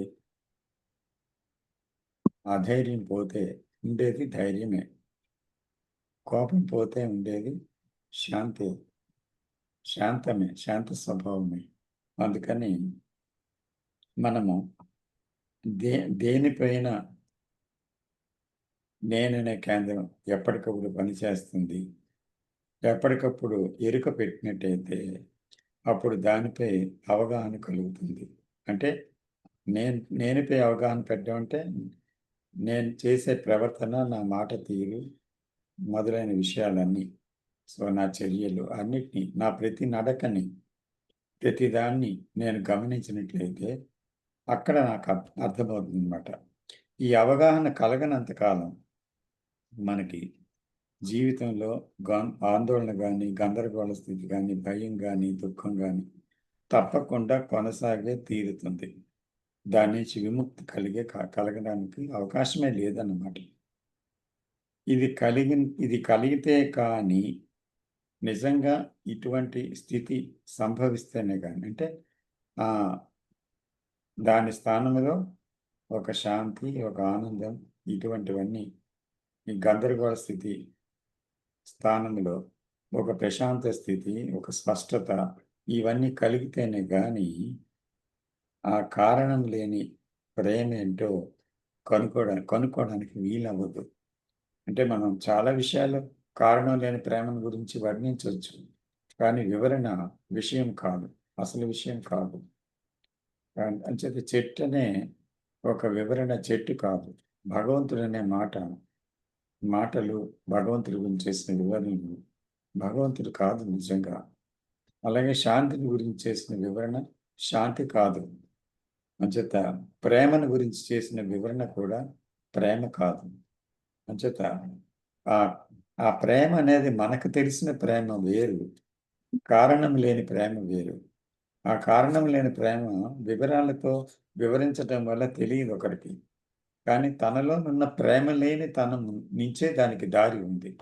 ఆ ప్రేమ లేని తనాన్ని మనిషి అనునిమిషం తన తాలూకా బాంధవ్యాలలో అనునిమిషం బాంధవ్యాలు నిజంగా అందుకే ఉన్నాయి. యాక్చువల్గా దాని మీనింగ్ అది. అందుకోసం బాంధవ్యాలే ఉన్నాయి. బాంధవ్యాలు ఉండేది దానికోసం. సో ఆ బాంధవ్యాలలో అసలు ప్రేమ లేదు అనేటువంటి విషయం ఇచ్చి పుచ్చుకోవడము, లేకపోతే ఒకరిని సంతృప్తి పరచడము, లేకపోతే ఒకరికి ఏదో ఒకటి చూడండి, ఒక జీవితంలో ఏదో ఒకటి కొనివ్వటంలో, ఆ విషయాన్ని పొందడంలో ఒక ఆనందం ఫీల్ అవుతారు భార్యాభర్తలు, లేదా అంటే దగ్గర బాంధవ్యాల్లో ఒకరికి ఏదైనా ఇస్తే ఒక ఆనందం అన్నమాట. సో అది ప్రేమ అనుకుంటారు. ఎంత ప్రేమగా నా కోసం తెచ్చారు అనుకుంటాం. అలాగా మనం ఏంటి అంటే ఏదో ఒక విషయముతో ప్రేమ ఉంది, ఏదో ఒక కారణంతో ప్రేమ ఉంది. కానీ ఇక్కడ కారణం లేని ప్రేమ అంటే ఏంటో ఈ నేనుకు తెలియదు, ఈ కేంద్రానికి తెలియదు, నాకు తెలియదు. కాబట్టి ఈ నేను నాకు అనేది ఏంటి అసలు యాక్చువల్గా ఈ ఏంటి అనేది మనం చాలా లోతుగా తెలుసుకుంటే అది అంతమైతేనే కానీ నిజమైన కారణం లేని ప్రేమ ఏంటో ఉదయించదు. అది ఒకరు చెప్తే అర్థమయ్యేది కాదు, ఒక గ్రంథం చదివితే తెలిసేది కాదు, ఒక వివరణ వల్ల వచ్చేది కాదు, లేదా అంటే ప్రేమని ప్రాక్టీస్ చేయటం వీలు కాదు. అంచేత ఏ సుగుణము ప్రాక్టీస్ చేయడానికి వీలు లేదు. దుర్గుణము పోతే దాని స్థానంలో వచ్చేది సుగుణం మాత్రమే. అంచేత మనం చూడవలసింది సుగుణ సంపాదన కోసం కాదు, దుర్గుణ నాశనం కోసం. అది ఎలా అవుతుంది? నాశనపరచడం ఎలా అవుతుంది అంటే దాంట్లోని అసహ్యత, దాంట్లోని ప్రమాదం, జీవించేది ప్రతి విషయంలోని ఒక అసత్యం ఉంది. ఆ అసత్యాన్ని అసత్యంగా చూడగలగటంలో, అసహ్యతను జీవితంలో దర్శించడంలో, నేరుగా దాని ప్రమాదాన్ని గుర్తించడంలో అది రాలిపోతుంది అన్నమాట. అప్పుడు దాని స్థానంలో నిజమైన ఒక కొత్త సుగుణం ఆవిర్భావం అవుతుంది. ఆ సుగుణమే ప్రేమ మొట్టమొదలు. అంచేత సంఘర్షణ లేని ప్రశాంత జీవితం ఇది పొందితేనే కానీ సాధ్యం కాదు.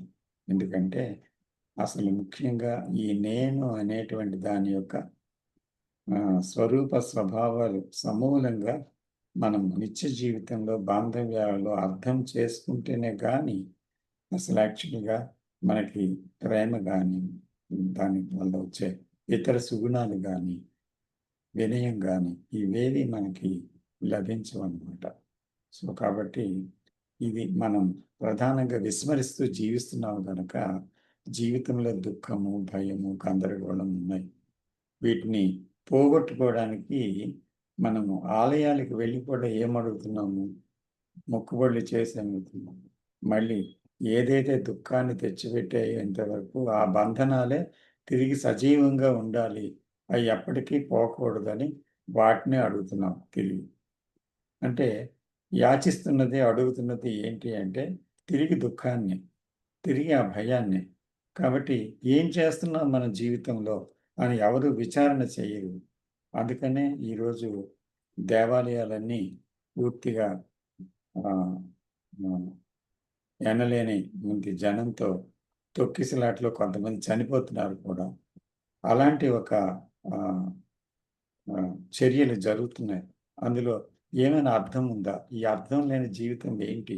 అడుగడుగున అర్థం లేని జీవితమే మన ఎదుట సాక్షాత్కరిస్తుంది నిజంగా చూస్తే.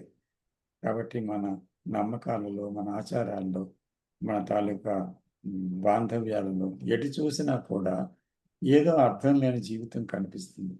సో దాన్ని క్షుణ్ణంగా పరిశీలించినప్పుడు మాత్రమే జీవితం యొక్క దేనికి ప్రాధాన్యత ఇవ్వాలి అనేది మనకి బోధపడుతుంది అన్నమాట. అంతవరకు బోధపడనంత కాలం, తెలియనంత కాలం ఈ దుఃఖ జీవితం తప్పదు. నమస్తే.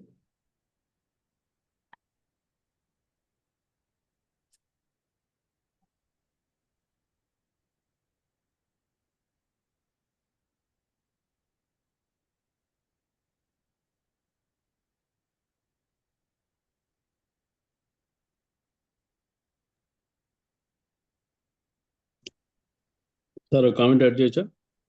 చెప్పండి సార్. మీరు ఇందాక మీ ట్రిప్ డీటెయిల్స్ షేర్ చేసుకున్నప్పుడు నాకు కూడా ఒకటి గుర్తొచ్చింది. 2016లో ఒకసారి మా కజిన్ ఒక అతను దగ్గరలో ఉంటారు, కల్లాంకి వెళ్ళినప్పుడు వాళ్ళంతా బయట ఎక్కడో షాపింగ్కి వెళ్ళారు. నన్ను కూడా రమ్మంటే లేదు, నేను ఇక్కడ KF5 ఉంది, నేను JKM కలిసి వస్తానని చెప్పి నేను మా కజిన్ వెళ్ళాం అనమాట. అక్కడికి వెళ్ళినప్పుడు పెద్ద ఎక్స్పెక్టేషన్తో ఏమి వెళ్ళలేదు, జస్ట్ చూద్దాం ఎలా ఉంటుందని వెళ్ళాను. ఆల్రెడీ 10 years అయిపోయింది.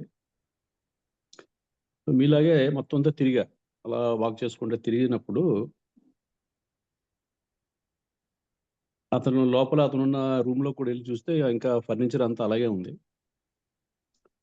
లోపలికి వెళ్ళినప్పుడు మీరు మన గ్రూప్లో ఒక కొటేషన్ పెట్టారు, there is no self to understand, only the thought which created the self అని ఒక కొటేషన్ అక్కడ ఉంది పైన గోడ మీద. అది చూడగానే ఏంటంటే నాకు ఒక 5 నిమిషాలు అలా స్టన్ అయిపోయాయి. ఇప్పటి వరకు మనం మాట్లాడుకున్నవన్నీ సెల్ఫ్ అండర్స్టాండింగ్, సెల్ఫ్ నాలెడ్జ్ అని చెప్పి మనం అదే పనిగా రివ్యూ చేసాం ఆ స్టేట్మెంట్ని. దానికి ఇంత క్లారిటీ ఇచ్చిన స్టేట్మెంట్ నేను లైఫ్లో ఎప్పుడు చూడలేదు. ఫస్ట్ టైం చూసినప్పుడు ఏంటంటే స్టన్ అయిపోయాను. కరెక్టే కదా, self is also created by thought. So there is one more layer above self. ఆ థాట్నే మన JK ఒక 50-60 సంవత్సరాలు ముక్కలు చేసి అసలు థాట్ అంటే ఏంటి, అది ఎలా ఫామ్ అవుద్ది, దాన్ని ఎలా అబ్జర్వ్ చేయాలి అని చెప్పి, that is what the core of his teaching is thought. ఇవాళ మీ టాపిక్ జీవించే కళ కూడా బేసిస్ అదే. దాన్ని అర్థం చేసుకోవడమే జీవించే కళ. అది అర్థం ఉన్నంత కాలం మనం ఎన్నిసార్లు మీట్ అయినా, ఎందుకంటే కృష్ణాజీ చెప్పిందే, freedom is at the beginning, not at the end. 20 సంవత్సరాలు మనం కృష్ణాజీని ఫాలో అయినా సరే మన బుర్రలోకి ఏమీ ఎక్కపోవచ్చు. 5 నిమిషాల్లో మనకి అతను చెప్తుంది అర్థం చేసుకుంటే వెంటనే మనకు అర్థమైపోతుంది. Freedom is at the beginning. అది అర్థం చేసుకోవడానికి ఇప్పుడిప్పుడే స్టార్ట్ చేసిన వాళ్ళకి కొంచెం టైం పట్టొచ్చు. ఎందుకంటే మనం కూడా అలాగే ఏదో ఒక రోజులో అలా స్టార్ట్ చేసిన వాళ్ళమే. దానికి కొంచెం టైం పడుతుంది. కరెక్ట్గా అర్థం అయితే టైం పట్టదు.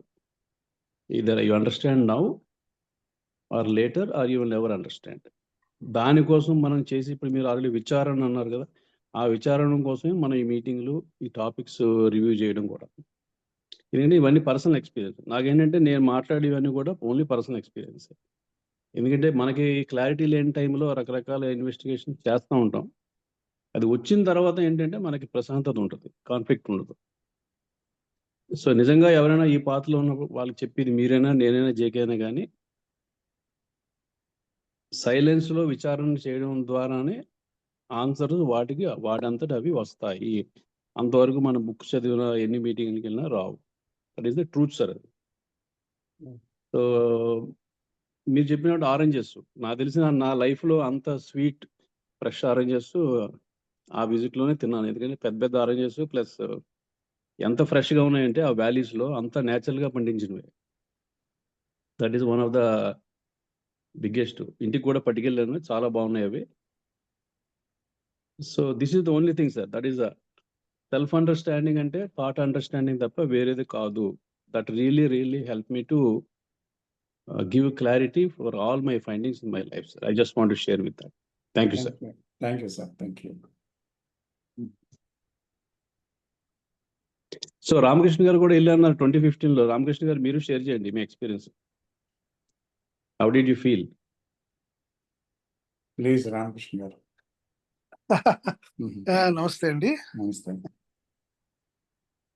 నేను 2015లో సెంటర్లో అప్పుడు జాబ్ అని ఉన్నాడు, ఇప్పుడు కూడా ఉన్నాడు ఆయన డైరెక్టరు. సో ఆయన గెస్ట్గా అక్కడ వెళ్తే అక్కడ వాళ్ళకి రూమ్ కూడా ఇచ్చారు, అక్కడ ఉన్నానండి. అక్కడ 3 days ఉన్నప్పుడు కృష్ణమూర్తి గారి విషయంలో మనం జనరల్గా చూస్తే చాలా లగ్జోరియస్ లైఫ్ అనేది అంతా ఉంటుంది. ఆయన ఎంత నేచర్కి దగ్గరలో ఉన్నారు. ఆయన ఉన్నది 2 rooms ఉన్నారు. మనం చూస్తే ఇప్పుడు కూడా మెయింటైన్ చేస్తున్నారు వాళ్ళు. ఇప్పుడు ఆయన ఉన్నాడా అన్నట్టుగా ఆయన రెస్ట్ రూమ్ కానీ ఆ 2 rooms కూడా ఇప్పుడు మీరు అన్నట్టు మెడిటేషన్కి వీలుగా పెట్టారు. ఒక రూమ్ అక్కడే ఉండేవాడు ఆయన. చూస్తుంటే వార్ వ్యూ ఆ నేచర్లో అది మీరు అన్నట్టు చాలా ప్రశాంతమైన ఆ వ్యాలీ, పిన్ డ్రాప్ సైలెన్స్, ఒక విధమైనటువంటి ఆ సైలెన్స్ మనం గమనిస్తాం అక్కడ. తర్వాత లైబ్రరీ కింద వేరేగా పెట్టారు.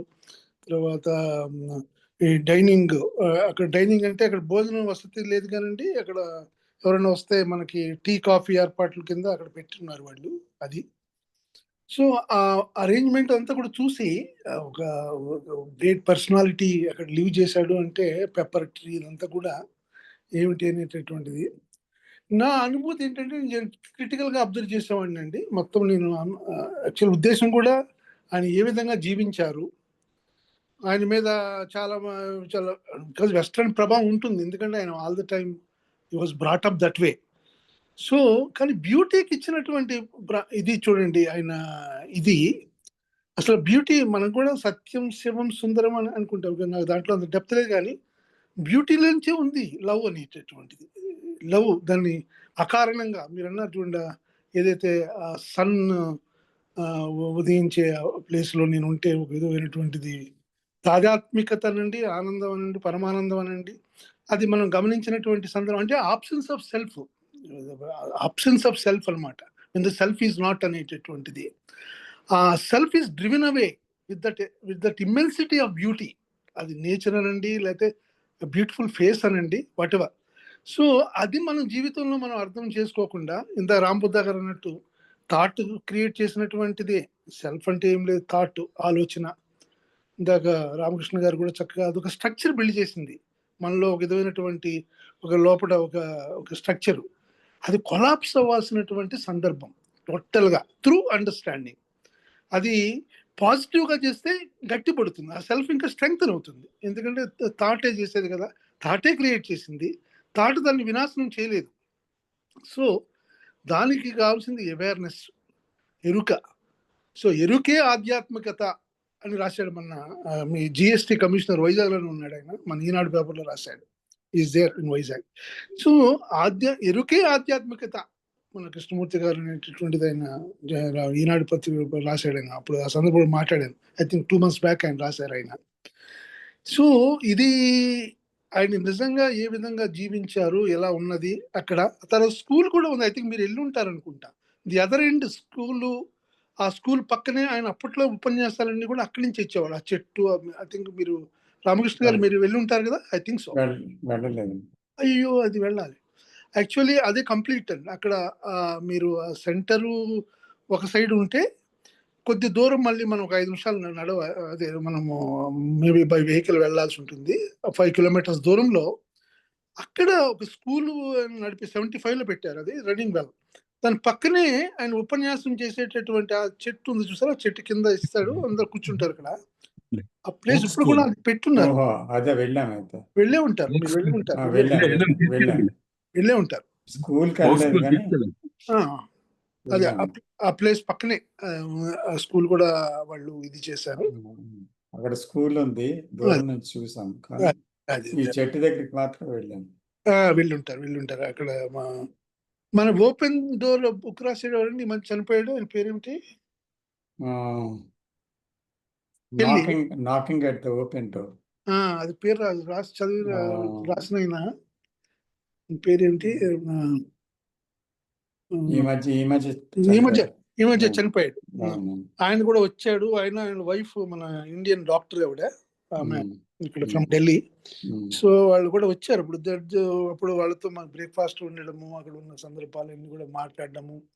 తర్వాత చివరిలో కూడా వాళ్ళు ఆంతరంగికంగా కోర్టు కేసు, దాన్ని ఒక రెజల్యూషన్, ఏ విధంగా కొన్ని అమౌంట్స్ ఇచ్చారు, అన్ని కూడా షేర్ చేశారు వాళ్ళు నాకు. మామూలుగా అక్కడ జరిగినటువంటి తర్వాత జరిగినటువంటి మీరు వెళ్ళినప్పుడు అక్కడ చేశారు రామకృష్ణ గారు. జాన్ డంకన్ అని ఒక ఆయన ఉన్నాడు, జాన్ డంకన్, అక్కడే ఉంటాడు. మీరు కలిసారో లేదు మరి నాకు తెలీదు. సెంటర్లో లైబ్రరీ చూస్తున్నాడు ఇప్పుడు, డంకన్ అని. అతను కొద్దిగా డెప్త్ ఉన్నవాడే కృష్ణమూర్తి టీచింగ్స్ మీద, జాన్ డంకన్. నన్ను అయితే అప్పుడు లాస్ ఏంజలీస్ ఎయిర్పోర్ట్ నుంచి 70 మైల్స్, మీకు తెలుసు కదా, అక్కడి నుంచి మనకి వెంటూరా, తర్వాత ఈ సెంటర్ రావాలంటే 70 మైల్స్. వాళ్ళు ఏం చెప్పారు, వెంటూరా వరకు ఆ సిటీకి ఏదో ఇంకొక పబ్లిక్ ట్రాన్స్పోర్ట్ లో వచ్చి అక్కడి నుంచి పికప్ చేసుకుంటాం 5 మైల్స్ అంటే, నాకు అది కొద్దిగా కంబర్సం అనిపించింది. అట్లా కాదు, ఏమైనా ట్యాక్సీ అంటే, అప్పుడు ఈ డంకనే వచ్చి నన్ను తీసుకెళ్లారు. అక్కడ వచ్చాడు ఆయన, లాస్ ఏంజలీస్కి వచ్చి తీసుకెళ్లాడు 70 మైల్స్. సో అక్కడ నాకు అనుభూతి అంటారా మీరు, అని మన మాటల్లో చెప్పలేనటువంటి సందర్భము. అక్కడ కృష్ణమూర్తి గారు నివసించింది, అక్కడ సంచరించిన సందర్భము, ఆ ప్లేస్ అంతా కూడా ఇది. ఎందుకంటే కృష్ణమూర్తి గారు లైవ్ లో ఉన్నప్పుడే నేను మద్రాస్ టాక్స్కి వెళ్ళాను. ఆయన టాక్ అయిన తర్వాత కూడా ఆయన మామూలుగా ఈ బుక్స్ అమ్మే చోట అన్ని చోట్ల వచ్చేవాడు, కలిసేవాడు. నేను ఆయన ఎలా మూవ్ అవుతున్నాడు అని. నా క్రిటికల్ అబ్జర్వేషన్ ఏంటంటే, ఇంత ట్రూత్ మాట్లాడిన వాడిని మనం చంపేస్తాం కదా, మానవాళ్ళు బతకనివ్వరు. అది నా యొక్క ఇది. So that made me to go and see. యాక్చువల్గా 82లో పుస్తకం నాకు ముందు దొరికిన తర్వాత ఆయన ఇప్పుడు వచ్చాడు, మద్రాసులో ఉన్నారంటే అదే పనిగా వెళ్ళి నేను ఆయన చూడడానికి, ప్రథమంగా ప్రసంగాలు వినడం అనేది ఒక అంశం అయితే, రెండోది ఎంత ట్రూత్ మాట్లాడిన వాడిని జనరల్గా మనం యొక్క హిస్టరీలో మనం చూస్తే, సో ఆ విషయంలో కృష్ణమూర్తి గారు లివ్డ్ వెరీ వెరీ ఇంటెలిజెంట్లీ, అది ఒప్పుకోవాలి. ఎందుకంటే ఎమర్జెన్సీ వచ్చినప్పుడు కూడా నేను రాను అని ఆపేశాడు అంతే. అప్పుడు ఇందిరాగాంధీ ఆయనకు ఓపెన్గా ఆఫర్ ఇచ్చింది, మీరు ఏదైనా మాట్లాడవచ్చు, మిమ్మల్ని ఎటువంటి సెన్సార్ ఉండదు అనేటటువంటి బహిరంగంగా చెప్పడం వల్లనే త్రూ పప్పులు చేయగలరు. అప్పుడే వచ్చారు ఆయన ఇండియాకి. ఎందుకంటే ఇట్స్ ఎ రాంగ్ ఛాలెంజ్ అవుతుంది. సో అది ఇంతకుముందు పెద్ద వాళ్ళు మరి ఎలా జరిగిందో నాకు తెలియదు, కానీ ఈయన మాత్రం ఇంటెలిజెంట్గా లివ్ చేశాడు. దాంట్లో మనం గమనించాల్సినటువంటి అంశం ఇది సార్. నా యొక్క thank you sir Ramakrishna. Thank you sir, thank you for sharing. Thank you. ఏఎఫ్ఏకి ప్రప్రదంగా నేను 2017 వెళ్ళానండి, జూలై ఫస్ట్ వీక్. అది కూడా అప్పుడు ఆరెంజ్ సీజనే, నారింజ పళ్ళు కలర్ తోటి ఉన్నాయి. 2 కార్లలో మా ఆఖరమ్మాయి వనజ, 2 అమ్మాయి సాహిత్య, 2 అల్లులతోటి అక్కడికి తీసుకెళ్ళమన్నాం. లాస్ ఏంజలస్ నుంచి వెళ్ళాం. కాకపోతే వాళ్ళ ప్రోగ్రాము లాస్ వేగాస్, ఈ ఆర్జోన్ అన్ని పెట్టుకోవటం వలన అక్కడ 1.5 అవర్ కంటే ఎక్కువ గడపలేకపోయాం. తర్వాత ప్రోగ్రాం ఉండటం వలన అప్పుడే అనటం జరిగింది మా అమ్మాయి వనజతోటి. నెక్స్ట్ టైం వచ్చినప్పుడు ఇక్కడ నాకు తృప్తిగా లేదు, 3 days కనీసం ఇక్కడ గడపాలి అని చెప్పడం వలన అలాగే నాన్నగారు ఉంది. అది మళ్ళీ ఇప్పుడు ఈ సంవత్సరం ఇప్పుడు అది ఫుల్ఫిల్ అయింది. రామకృష్ణ గారు రావటం, నేను కెనడా వచ్చాను. ఒక వరల్డ్ కాంగ్రెస్, తీసాఫ్కాల్ వరల్డ్ కాంగ్రెస్లో పాల్గొంటా కెనడా వచ్చి అక్కడి నుంచి లాస్ ఏంజలస్ వచ్చాను. ముందు అనుకున్న ప్రోగ్రాం ప్రకారం రామకృష్ణ గారు వర్జీనియా వచ్చారు, మా అమ్మాయి వనజ లాస్ ఏంజలస్ తీసుకొచ్చింది. మాకంటే 1 అవర్ బిఫోర్ వచ్చారు. ఆ 1 అవర్కి నేను కెనడా నుంచి వచ్చాను. ఇంకో హాఫ్ అన్ అవర్కి అనీష్ అమ్మాయి కెనడా నుంచి వేరే ప్రాంతం నుంచి వచ్చింది. అలాగే లాస్ ఏంజలస్లో ఉన్న లక్ష్మి గారు, కిషోర్ గారు ముందు వెళ్ళిపోయారు. కిషోర్ గారు కారులో మేము వెళ్ళాం. మొత్తం 7 అక్కడ కలవటం జరిగింది, దగ్గరలో రూమ్ తీసుకుని. ఇంతకీ ఇప్పుడు కృష్ణమూర్తి గారు అక్కడ ప్రదేశం రావటానికి తీసుకురావటానికి కారణం, నిత్యానందకి బాగోదు, ఆయనకి ఏంటిది ఏదో ప్రాబ్లం ఉండేది కదా, సరైన క్లైమేట్ అని, ఆ క్లైమేట్ వలన ఆయనకి అక్కడ బాగుంటుందని చెప్పి ఎవరో సజెస్ట్ చేయటం వలన అంతకుముందు లాస్ ఏంజలస్ దగ్గరలో హాలీవుడ్ ప్రాంతంలో తీసప్పో సొసైటీ కొంత ప్రాంతాన్ని కొందే, అక్కడే జరిగే కార్యక్రమాలు. తర్వాత అక్కడ బిజీ అవడంతో ప్రశాంతతకి భంగం కలుగుతుందని ముందుగా ఊహించి ఏపీ వారింగ్టన్ ఆయన ఒహాయ్ వెళ్ళి సర్వే చేశాడు.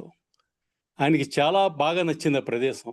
This is the right place అని అక్కడ ప్రాపర్టీ హాలీవుడ్లో అమ్మేసి 120 ఎకరాలు అక్కడ ఒహాయ్లో కొన్నారు.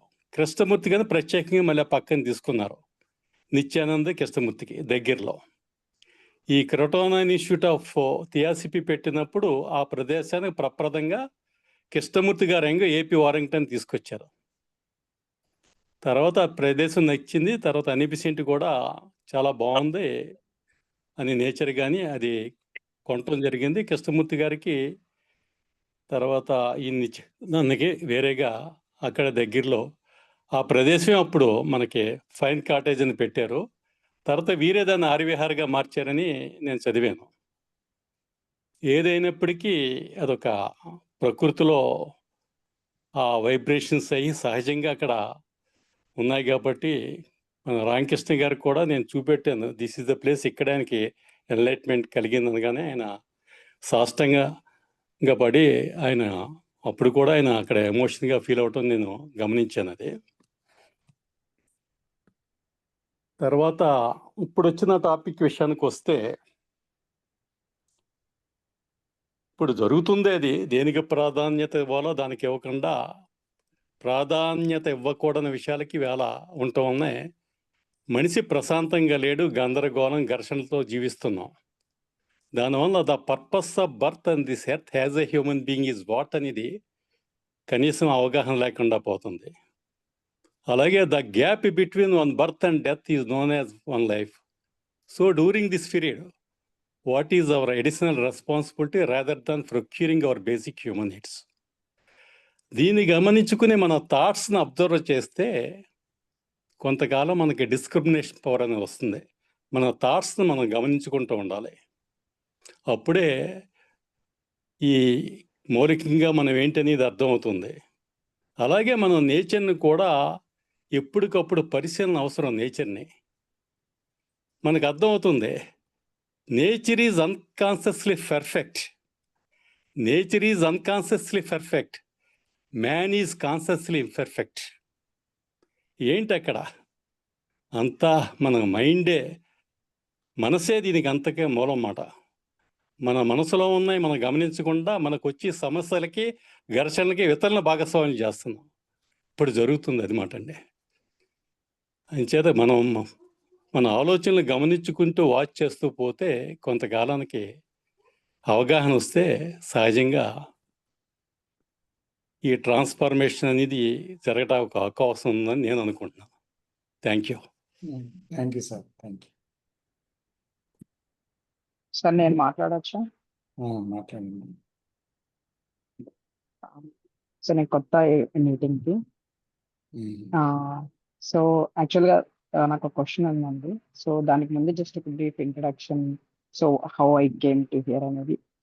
సో సో నేను అంటే కాలేజ్లో చదువుతున్నప్పుడు like because of family things, so నాకు ఎలా ఉంటుండేదంటే, so I need to do masters in some IITs or something, ఆ ఎయిమ్తో ముందుకు వెళ్తూ ఉండండి. So after certain time maybe because some స్ట్రగుల్స్తో నేను అక్కడికి వెళ్ళాను. సో దెన్ అక్కడికి వెళ్ళిన తర్వాత so I need to crack a very good job so that my family situation everything will be good అనే థాట్తో ముందుకు వెళ్తున్నాను. సో ఆ టైంలో ప్రతి మూమెంట్లో అంటే భయము, అంటే ఏదో ఒక తెలియని విసుగు, లేకపోతే నేను సాధిస్తాను లేదని ఒక భయము. సో అంటే ఇవన్నీ ఎమోషన్స్ వస్తున్నప్పుడు I don't know how to escape from that. So then I use to learn, I mean మన హోలీ బుక్స్ చదువుతూ ఉండేవాడిని. లైక్ సో దెన్ సమ్ అంటే కొన్ని ప్రవచనాల ద్వారా నేను ఎలా అవుతుండే అంటే లైక్ సో లైఫ్లో అదే సుఖము దుఃఖం అనేది రెండు ఉంటాయి. సో అది కామన్, మన లైఫ్లో ఎప్పుడు ఉండే దుఃఖమే, అప్పుడప్పుడు సుఖం వస్తుంటుంది. Like these type of questions తో లైక్ ఐ కేమ్ ముందుకు వెళ్తూ ఉండండి. So once I got a good job, so I thought maybe ఆ టైంలో నాకు హ్యాపీగా అనిపిస్తుందేమో అనే థాట్తో నేను వింటాను. So once I got that a very good job, then I fell like ఆ మూమెంటే నాకు తర్వాత ఏమి అనిపించదు, అంటే అంటే ఇంత ఇంత చేసాం కానీ మనకి ఏమి అనిపించట్లేదు అనే థాట్ వచ్చింది. సో దెన్ ఐ వెంట్ జాబ్కి వెళ్ళినప్పుడు సో అక్కడ ఉన్న situation, I mean task like ఎలా ఉండిందంటే లైక్ వెరీ బిగ్ టాస్క్. అదంతా అయిపోయేసరికి డే అండ్ నైట్ నేను వర్క్ చేసి అక్కడ నేను ఎక్కడ జాబ్ పోతుందని ఒక భయంతో I did day and night there. So at the like 2 years 3 years కి దెన్ ఐ వాజ్ ఓకే, నేను ఇప్పుడు ఇందులో బాగా చేశాను. లైక్ ఈ భయం పోయింది. సో నెక్స్ట్ సో నాకు కొంచెం కెరీర్ పరంగా ఏం ఎదగాలి అని ఒక థాట్ ప్రాసెస్ లో వెళ్తున్నప్పుడు ఒక పాయింట్ దగ్గర ఆగాలనిపించింది. అంటే సో నేను వెనక్కి చూసుకుంటే సో అప్పటి నుంచి ప్రతి పాయింట్ దగ్గర ఓకే నేను సాధించాలనుకున్నాను. సాధించిన తర్వాత నాలో కలిగే ఒక ఆ అనుభూతి చూస్తుంటే బట్ ఐ డోంట్ నో, అంటే నేను ఎప్పుడు హ్యాపీగా ఉన్నాను ఆ moments just like whatever నేను ఒక గోల్ పెట్టుకున్నాను, ఆ గోల్లో ఎప్పుడైతే సాధించానో ఆ మూమెంట్ దగ్గర హ్యాపీగా ఉన్నానేమో తెలియదు కానీ బట్ ఆ journey I didn't enjoy much. But ఎక్కడ బాధ వచ్చినా కూడా ఏదో ఒక ఎస్కేపింగ్, ఏదో ఒకటి ప్రవచనాలు లేదా గేమో లేకపోతే ఏదో ఒకటి తీసుకుని వెళ్ళేవాడిని అనమాట. సో ఒకానొక టైంలో అంటే లాస్ట్ 5 months బ్యాక్ నాకు ఎందుకు అంటే నేను ఎందుకు ఆగలేకున్నాను అంటే నాకు ఎస్కేపిజం, ప్రతిదానికి ఏదో ఒక ఎస్కేపిజం, లైక్ గ్రంథాలైనా లేకపోతే ఏదో ఒకటి నేను నాతో ఉండడం అనేది ఇంపాసిబుల్ అనేది. For example I thought A incident like అంటే ఒకవేళ నాకు ఒక యాక్సిడెంట్ అయ్యి అన్ని ఏం లేదు, అంటే నా కాళ్ళు పనిచేయట్లేదు, చేతులు పనిచేయట్లేదు, ఏం పనిచేయట్లేదు, దెన్ ఆ మూమెంట్ లో కూడా ఈ ఎస్కేపిజం అనేది నాకు పనికిరాదు కదా. అంటే ఆ లైఫ్ లాంగ్ ఒకవేళ ఆ ఫీల్ నాకు వచ్చిందంటే దెన్ అంటే నా లైఫ్ అంతేనా అనే ఒక థాట్ ప్రాసెస్ లో వచ్చినప్పుడు నాకంటే ఆ శోధిస్తున్నా, అంటే మనిషికి ఎస్కేపింగ్ కాకుండా నాతో నేను ఉండగలిగే శక్తి ఏదైనా ఉందా అన్నప్పుడు దెన్ లైక్ నాకు అంటే మీ videos so through other person I came to know. So with in 2 days like what happen to me, whatever అంటే నాకు ఎన్నో క్వశ్చన్స్ నా మైండ్ లో రన్ అవుతున్నాయి. సో ఎట్ ఏ టైం ఏమైపోయిందంటే చాలా వరకు ఆ క్వశ్చన్స్ అంటే ఆగిపోయాయి అనమాట. సో త్రూ దట్ గమనించడం ఇదంతా నేను వెళ్తూ ముందుకు వస్తున్నాను. కానీ ఒక పాయింట్ దగ్గర నాకు అనిపిస్తుంది అంటే ఇప్పుడు ప్రజెంట్ మూమెంట్ లో so due to some social constraints so నేను సంథింగ్ ఇలా అవ్వాలని అనిపించిన ఒక థాట్ లో ముందుకు వెళ్తూ ఉండి సో గమనిస్తూ ఉంటూ కూడా విషయాన్ని. సో ఏమైతుందంటే ఈ మూమెంట్ లో ఏమనిపిస్తుందంటే ఒక్కోసారి నేను ఏదైనా అనుకున్నది చేయలేకపోయినప్పుడు, ఏదైనా చిన్నప్పుడు ఒక విసుగు ఏమో తెలియని ఒక అంటే చెప్పలేని ఒక సిచ్యువేషన్ వస్తుందండి. ఆ సిచ్యువేషన్ వచ్చినప్పుడు నేను ఒకవేళ గమనించడం స్టార్ట్ చేసుకుంటే ఓకే నేను ఎందుకు నాకు ఇలా వస్తుందని అనుకున్నప్పుడు నేను ఏదో చేయాలి, రేపు ఏదో అవ్వాలి, రేపు ఇలా సాధించాలి అనే ఒక థాట్ ప్రాసెస్ లో ఎవాల్వ్ అయిన ఒక థింగ్ నేను అబ్జర్వ్ చేస్తున్నాను. ఆ పాయింట్ దగ్గరకు వచ్చిన తర్వాత నాకు ఏమవుతుందంటే లైక్ అంటే రేపు అంటే నీ కెరీర్ పరంగా రేపు అంటే మనం ముందుకు వెళ్ళాలనే ఒక ఆలోచన లేకపోతే ఎలా అనేది ఒక క్వశ్చన్ వస్తుంది. గమనించడం అంటే ముందంటేనే సరిపెట్టుకునేవాళ్ళం అండి, అంటే ఏదో గ్రంథాలు అట్లా అలా తీసుకునేవాళ్ళని. ఇప్పుడు వచ్చిన సిచ్యువేషన్ అక్కడ గమనిస్తూ ఉన్నప్పుడు ఏమవుతుందంటే లైక్ మేబీ ఈ 4-5 months లో గమనించే కొన్ని ఇంటలెక్చువల్ నాలెడ్జ్ వల్ల ఏమైపోతుందంటే నాకు ఇంకా భయం ఎక్కువ, అంటే సంఘర్షణ ఎక్కువ అవుతుంది. అంటే నేను విన్న నాలెడ్జ్ తర్వాత నేను అక్కడ అప్లై చేస్తున్నది నాకు ఏమైపోతుంది అంటే ఎక్కువ అబ్జర్వ్ చేస్తున్నప్పుడు ఏమైపోతుందంటే ఎక్కువ సంఘర్షణ వచ్చేస్తుంది. అంటే ఎలా అంటే లైక్ సో నేను సమాజంలో అంటే నేను ఆ సరౌండింగ్ లో ఉన్నప్పుడు ఏమనిపిస్తుందంటే, సో రేప్ అనేది నువ్వు దృష్టిలో పెట్టకపోతే ఎలా ముందుకు వెళ్తావు అనేది ఒకటి ఉంది. సో టీచింగ్ గా నాకేమనిపిస్తుంది అంటే ఏమనిపించదాన్ని అబ్జర్వ్ చేయడము, దాన్ని గమనించడం, ఎందుకు అన్నిటికీ ప్రతిదానికి ప్రయత్నం అనే థాట్, ఈ రెండింటి యొక్క కాన్ఫ్లిక్ట్ వల్ల నాకేమైస్తుందంటే ముందు కొన్ని చాలా థింగ్స్ అనేది అబ్జర్వ్ చేస్తుంటే వెళ్ళిపోతున్నాయి, కానీ ఈ క్షణం నాకు భయం అంటే ఒక భయం వేస్తుందండి. ఆ అబ్జర్వ్ కి భయం వేస్తుంది, ఎస్కేప్ అవ్వాలనిపిస్తుందండి. Like so this is the description, but I don't know how to express, but this is the main thing that what I'm facing now. Thank you. Yeah. ఇక్కడ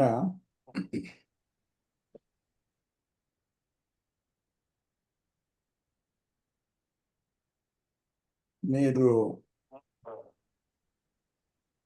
అభివృద్ధి చెందాలి ఒక జాబ్లో, సర్వైవల్ పాయింట్ అక్కడ ఉంది, ఈ పోటీ తట్టుకోవాలి, నేను ముందుకు వెళ్ళాలి అంటే నాకు రేపటి గురించి ఆలోచన, ఒక కృషి, దాన్ని ఎలా అధిగమించాలనేటువంటి ఒక ప్లానింగ్, ఇవన్నీ నాకు ఉండాలి కదా. అసలు అది ఏదే అవసరం లేదు, రేపటి గురించి ఆలోచన వద్దు అని టీచింగ్ చెప్తే, అసలు ఆ అంబిషన్ అనేది వద్దు అని ఆ టీచింగ్ చెప్పినప్పుడు, ఇది ఎలా నిత్య జీవితంలో, నా తాలూకా నిజ జీవితంలో అప్లై చేయటం అనేటువంటి ఒక సంఘర్షణలో మీరు పడిపోయినట్టు కనిపిస్తుంది. నేను సరిగ్గా అర్థం చేసుకుంటే మీ యొక్క విషయాన్ని, అదేనా? అవునండి. అంటే ఇప్పుడు వచ్చే సంఘర్షణ, నేను ముందు ఎన్నో ఎయిమ్స్ అంటే గోల్ పెట్టుకున్నప్పుడు వచ్చే సంఘర్షణ కన్నా ఎక్కువ ఉంది. ఎందుకంటే అదే. అప్పుడు అంటే నాకు ఏదో ఒకటి ఎస్కేపింగ్ ఏదో ఒకటి ఉంటుండే, బట్ ఇప్పుడు నేను ఇప్పుడు నాకు నేను escaping escape లేదు. చేయడం. యా అంటే you are face to face now. Exactly. అది అర్థమైంది నాకు. అంచేత ఇప్పుడు మీకు అది ఎలా డీల్ చేయాలో దీని గురించి ఒక అర్థం కావటం లేదు. అంటే అవునండి. ఇప్పుడు ఎస్కేప్ అవ్వలేరు, అలాగని నిజంగా దాంట్లో జీవించలేరు. అది మీ సంఘర్షణ.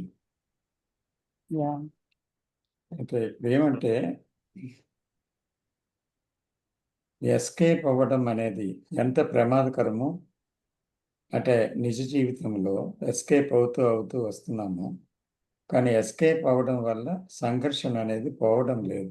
ఎన్నాళ్ళు ఎస్కేప్ అవుతూ వచ్చారు, కానీ సంఘర్షణ అనేది పోయిందా అంటే, అది ఎస్కేప్ అవుతున్నప్పుడు అంత కనబడలేదు, కానీ మళ్ళీ తిరిగి అది ప్రత్యక్షం అవుతూనే ఉంది. అందువల్ల ఎస్కేపిజం వల్ల సమస్య పరిష్కారం అవ్వలేదు. రైట్? అంటే ఇప్పుడు you are face to face with the problem. ఇప్పుడు ఏంటి చెయ్యాలి అనేది మీ సందేశం. మీరేమీ చెయ్యొద్దు, ఎందుకంటే ఇక్కడ చేయవలసింది కాదు, చూడవలసింది ఉంది. అదేమిటంటే, నిజంగా ఒక విషయాన్ని గాఢంగా ప్రేమించినప్పుడు ఆ ప్రేమలోంచే ఒక చర్య వస్తుంది. ఆ చర్య ఎప్పుడు పర్ఫెక్ట్. అంటే సపోజ్ మీ డ్యూటీ ఉంది, మీ ఆఫీస్లో పనిచేసేది ఒక విధానం ఉంది, దాన్ని మీరు ఒక డ్యూటీగా, ఒక పోటీగా, లేదా మిమ్మల్ని మీరు నిలదొక్కుకోవడానికి చేసిన ప్రయత్నంగా మీరు వెళ్ళినట్టయితే అది స్ట్రగుల్ అవుతుంది. కానీ అక్కడ మీరు దాన్ని ఇష్టంతో, దాన్ని ఒక ఛాలెంజ్ లాగా తీసుకోకుండా, దాన్ని చాలా ఇష్టంతో, మళ్ళీ దాన్ని చాలా ప్రేమతో, దాని యందు చాలా ఒక ఎలా అంటే అది ఒక ప్యాషన్తో దాన్ని మీరు ఎప్పుడైతే దాన్ని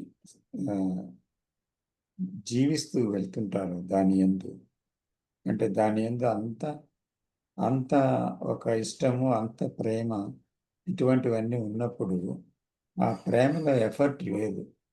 ఎందుకంటే ఎఫర్ట్ లేకుండా ఉండేటువంటి ఒక చర్య అది. కాబట్టి ఇప్పుడు ఏదైనా ఒక విషయం ఉందనుకోండి, దాన్ని నిజంగా మనం ప్రేమిస్తే ఆ విషయంలో ప్రేమకి ఎఫర్ట్ తెలియదు. అంటే ప్రయత్నించి ఎవరు ప్రేమించరు. ప్రేమలో ప్రయత్నము ఉండదు. కాబట్టి నిజంగా ఇష్టపడ్డామనుకోండి ఒక సబ్జెక్ట్లో, ఇష్టపడితే ఒక స్టూడెంట్కి ఒక గణిత శాస్త్రం మీద చాలా కష్టం అనిపిస్తుంది. అయితే ఆయన ఎంతో కృషి చేస్తూ ఉంటాడు.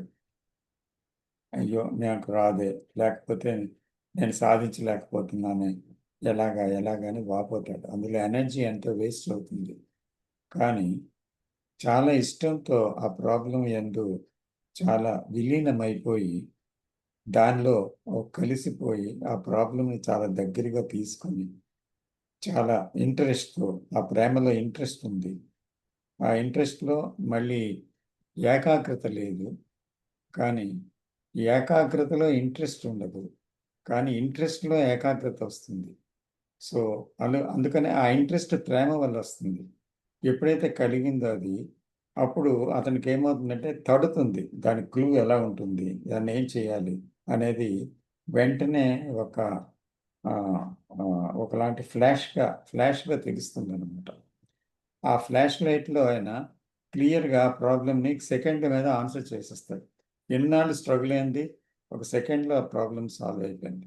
అలాగే ఇష్టముతో పనిచేయడం ఒకటి, బాధ్యతగా పనిచేయడం ఒకటి, లేదా దాన్ని సాధించడం కోసం యుద్ధం చేయటం ఒకటి. అలా కాకుండా అంత ఇష్టం దాని యందు ఉండి ఎప్పుడైతే మనం చేస్తూ ఉంటామో, ఇదే నాకు అమెరికాలో కూడా ఆ ప్రశ్న వచ్చింది. సో ఎప్పుడైతే చేస్తూ ఉంటామో అప్పుడు ఏమవుతుందంటే ఆ పనిలో ఏం చేయాలి అనేది చెయ్యబడుతుంది. మీరు చెయ్యరు, అది జరుగుతూ ఉంటుంది అనమాట. దానంతట అదిగా జరుగుతుంది. ఎందుకంటే అక్కడ భవిష్యత్ ఆలోచన కాదు. భవిష్యత్ అనేది ఇప్పుడున్న స్థితి మీద నిర్ణయించబడి ఉంటుంది. ఇప్పుడున్న స్థితిలో ఒక భారరహితమైన, ఒక ప్రేమాత్మకమైన ఒక స్థితి ఉంది అంటే ఇష్టంతో, అదే మీ భవిష్యత్తుని నిర్ణయిస్తుందన్నమాట. సో ప్రయత్నం విఫలం అవ్వచ్చు, కానీ ప్రేమ ఎప్పుడూ విఫలం అవ్వదు. కాబట్టి ఆ ప్రేమలో శ్రమ తెలియదు. అంచేత ఇష్టంలో కష్టం లేదు. సో కాబట్టి ఎప్పుడైతే ఇష్టపడతామో, ప్రేమలో ఆ ఇష్టం కలుగుతుందో, ఆ ప్యాషన్ వస్తుందో, ఆ పని చకచకా జరిగిపోతుంది. శ్రమ అనిపించదు, బాధ్యత కూడా అనిపించదు. ఎందుకంటే బాధ్యతలో ప్రేమ లేదు, కానీ ప్రేమ యందు బాధ్యత ఉంది. ఇది అర్థం చేసుకొని మీరు అది ఆ సమయంలో కేవలం దాన్ని ప్రేమిస్తూ పనిచేసినట్లయితే, ఇష్టంతో పనిచేసినట్లయితే, మీరు ఈజీగా ఎటువంటి టాస్క్ అయినా అది మిమ్మల్ని టాస్క్ లాగా అనిపించదు. దాన్ని ఆటోమేటిక్గా దాన్ని ఏం చేయాలో, ఎలా చేయాలో అలా సజావుగా డీల్ చేయగలుగుతారు. ఇది ఒక ఆర్ట్ అన్నమాట. అది చూడటం ఆర్ట్, ఆ ప్రేమ అనే స్థితి.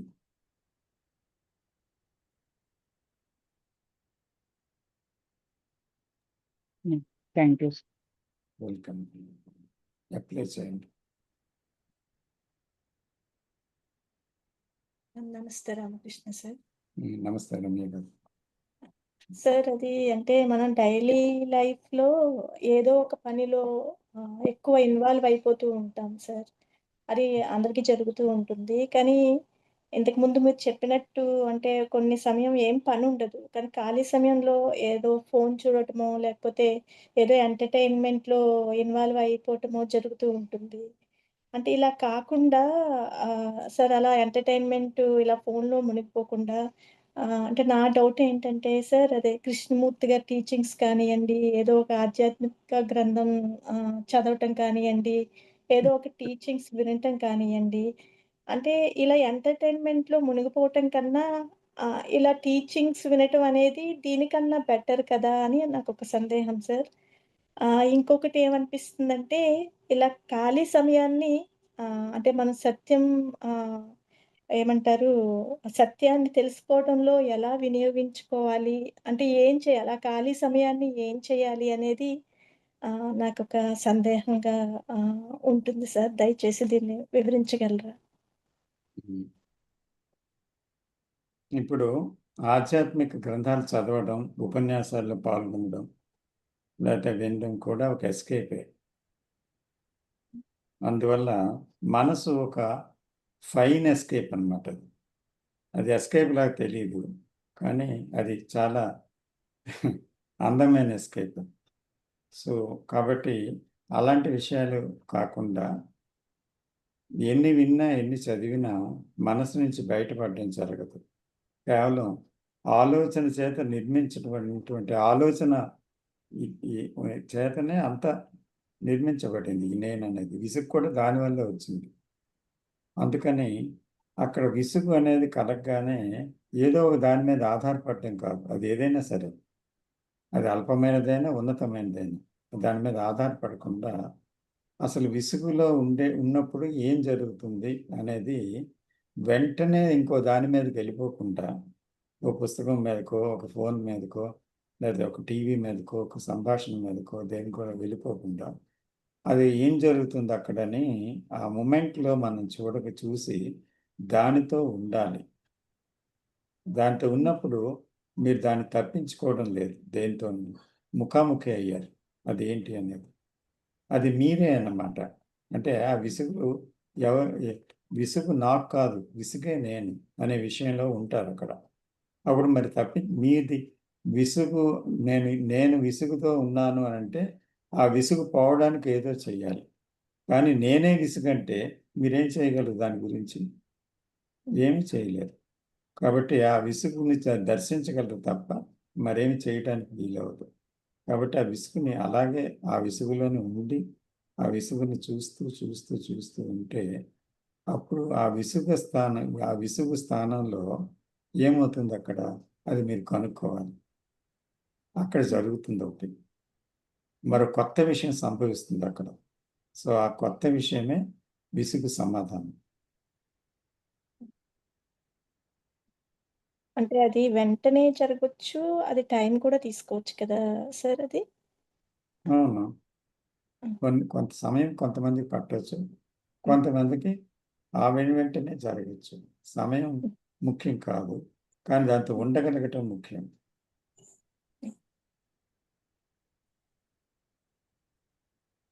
అలాగే సార్, థ్యాంక్ యూ సార్. సమయం అవుతుంది. ఏదైనా ప్రశ్న ఉంటే నెక్స్ట్ వీక్ కంటిన్యూ చేద్దాం. సరే సార్, కామెంట్ యాడ్ చేయొచ్చా? ఫైనల్ కామెంట్ చెప్పండి సార్, చెప్పండి. చాలా మంచి క్వశ్చన్ అడిగారు, ఎందుకంటే ఇది కొత్తగా జాయిన్ అయిన వాళ్ళు. సినిమాకి వెళ్ళడం, టీవీ చూడడం కన్నా కృష్ణాజీ బోధనలు బెటరే కదా అని ఇదే టాపిక్ రీసెంట్గా వచ్చింది. ఒక విధంగా చెప్పాలంటే ఎంటర్టైన్మెంట్ కోసం అయితే రెండు ఒకటే, మీరు ఆల్రెడీ క్లారిఫై చేశారు. ఆధ్యాత్మిక గ్రంథాలు చదవడం, మీటింగ్లు అటెండ్ అవ్వడం కూడా ఆ టైపే. ఇక్కడ రెండు పాయింట్స్ ఏంటంటే విచారణ, పరివర్తన. మన జేకే టాక్స్ అని ఏంటంటే విచారణ అంటే ఒక టాపిక్ తీసుకుని, సపోజ్ కోపం గురించి చెప్పాము. విచారణ అంటే దాని గురించి మనమే క్వశ్చన్ వేసుకుంటాం, వేరే వాళ్ళ ఆధారం ఉండదు. పరివర్తన, ఆ విచారణ అయిన తర్వాత ఏంటంటే మనలోనే ఒక మార్పు సహజంగా వస్తుంది, రావాలి. దానికోసం ఈ టాక్స్ హెల్ప్ఫుల్ అవుతాయి. ఆ చేంజ్ లేనప్పుడు ఏంటంటే మనం మూవీకి వెళ్ళినా ఒకటే, ఈ మీటింగ్ వచ్చినా ఒకటే. ఎందుకంటే ఇవన్నీ మనం ఆల్రెడీ బిగినర్స్ నుంచి వచ్చిన క్వశ్చన్లో చూస్తూ ఉంటాం. ఇది that is the difference. Is not entertainment are time pass. విచారణ, పరివర్తన, ఈ రెండు మనం మొదట్లో ఇంప్లిమెంట్ చేసుకుంటే మనకి గ్యారంటీగా దాని రిజల్ట్ అయితే కనిపిస్తుంది సార్ డే టు డే లివింగ్లో. Thank you sir. Thank you. Thank you. నమస్తే అండి. Thank you. Good night sir. Good night. Good night sir. Good night. Thank you sir. Thanks అమ్మా. Thank you. Thank you sir. Thank you. Thank you sir. Sir ఒక్క చిన్న doubt sir, అదే ఏం లేదు, ఇది weekly ఉంటుందా, 2 weeks ఒకసారి చేస్తున్నారు? 2 weeks ఒకసారి, by weekly. Okay sir, thank you.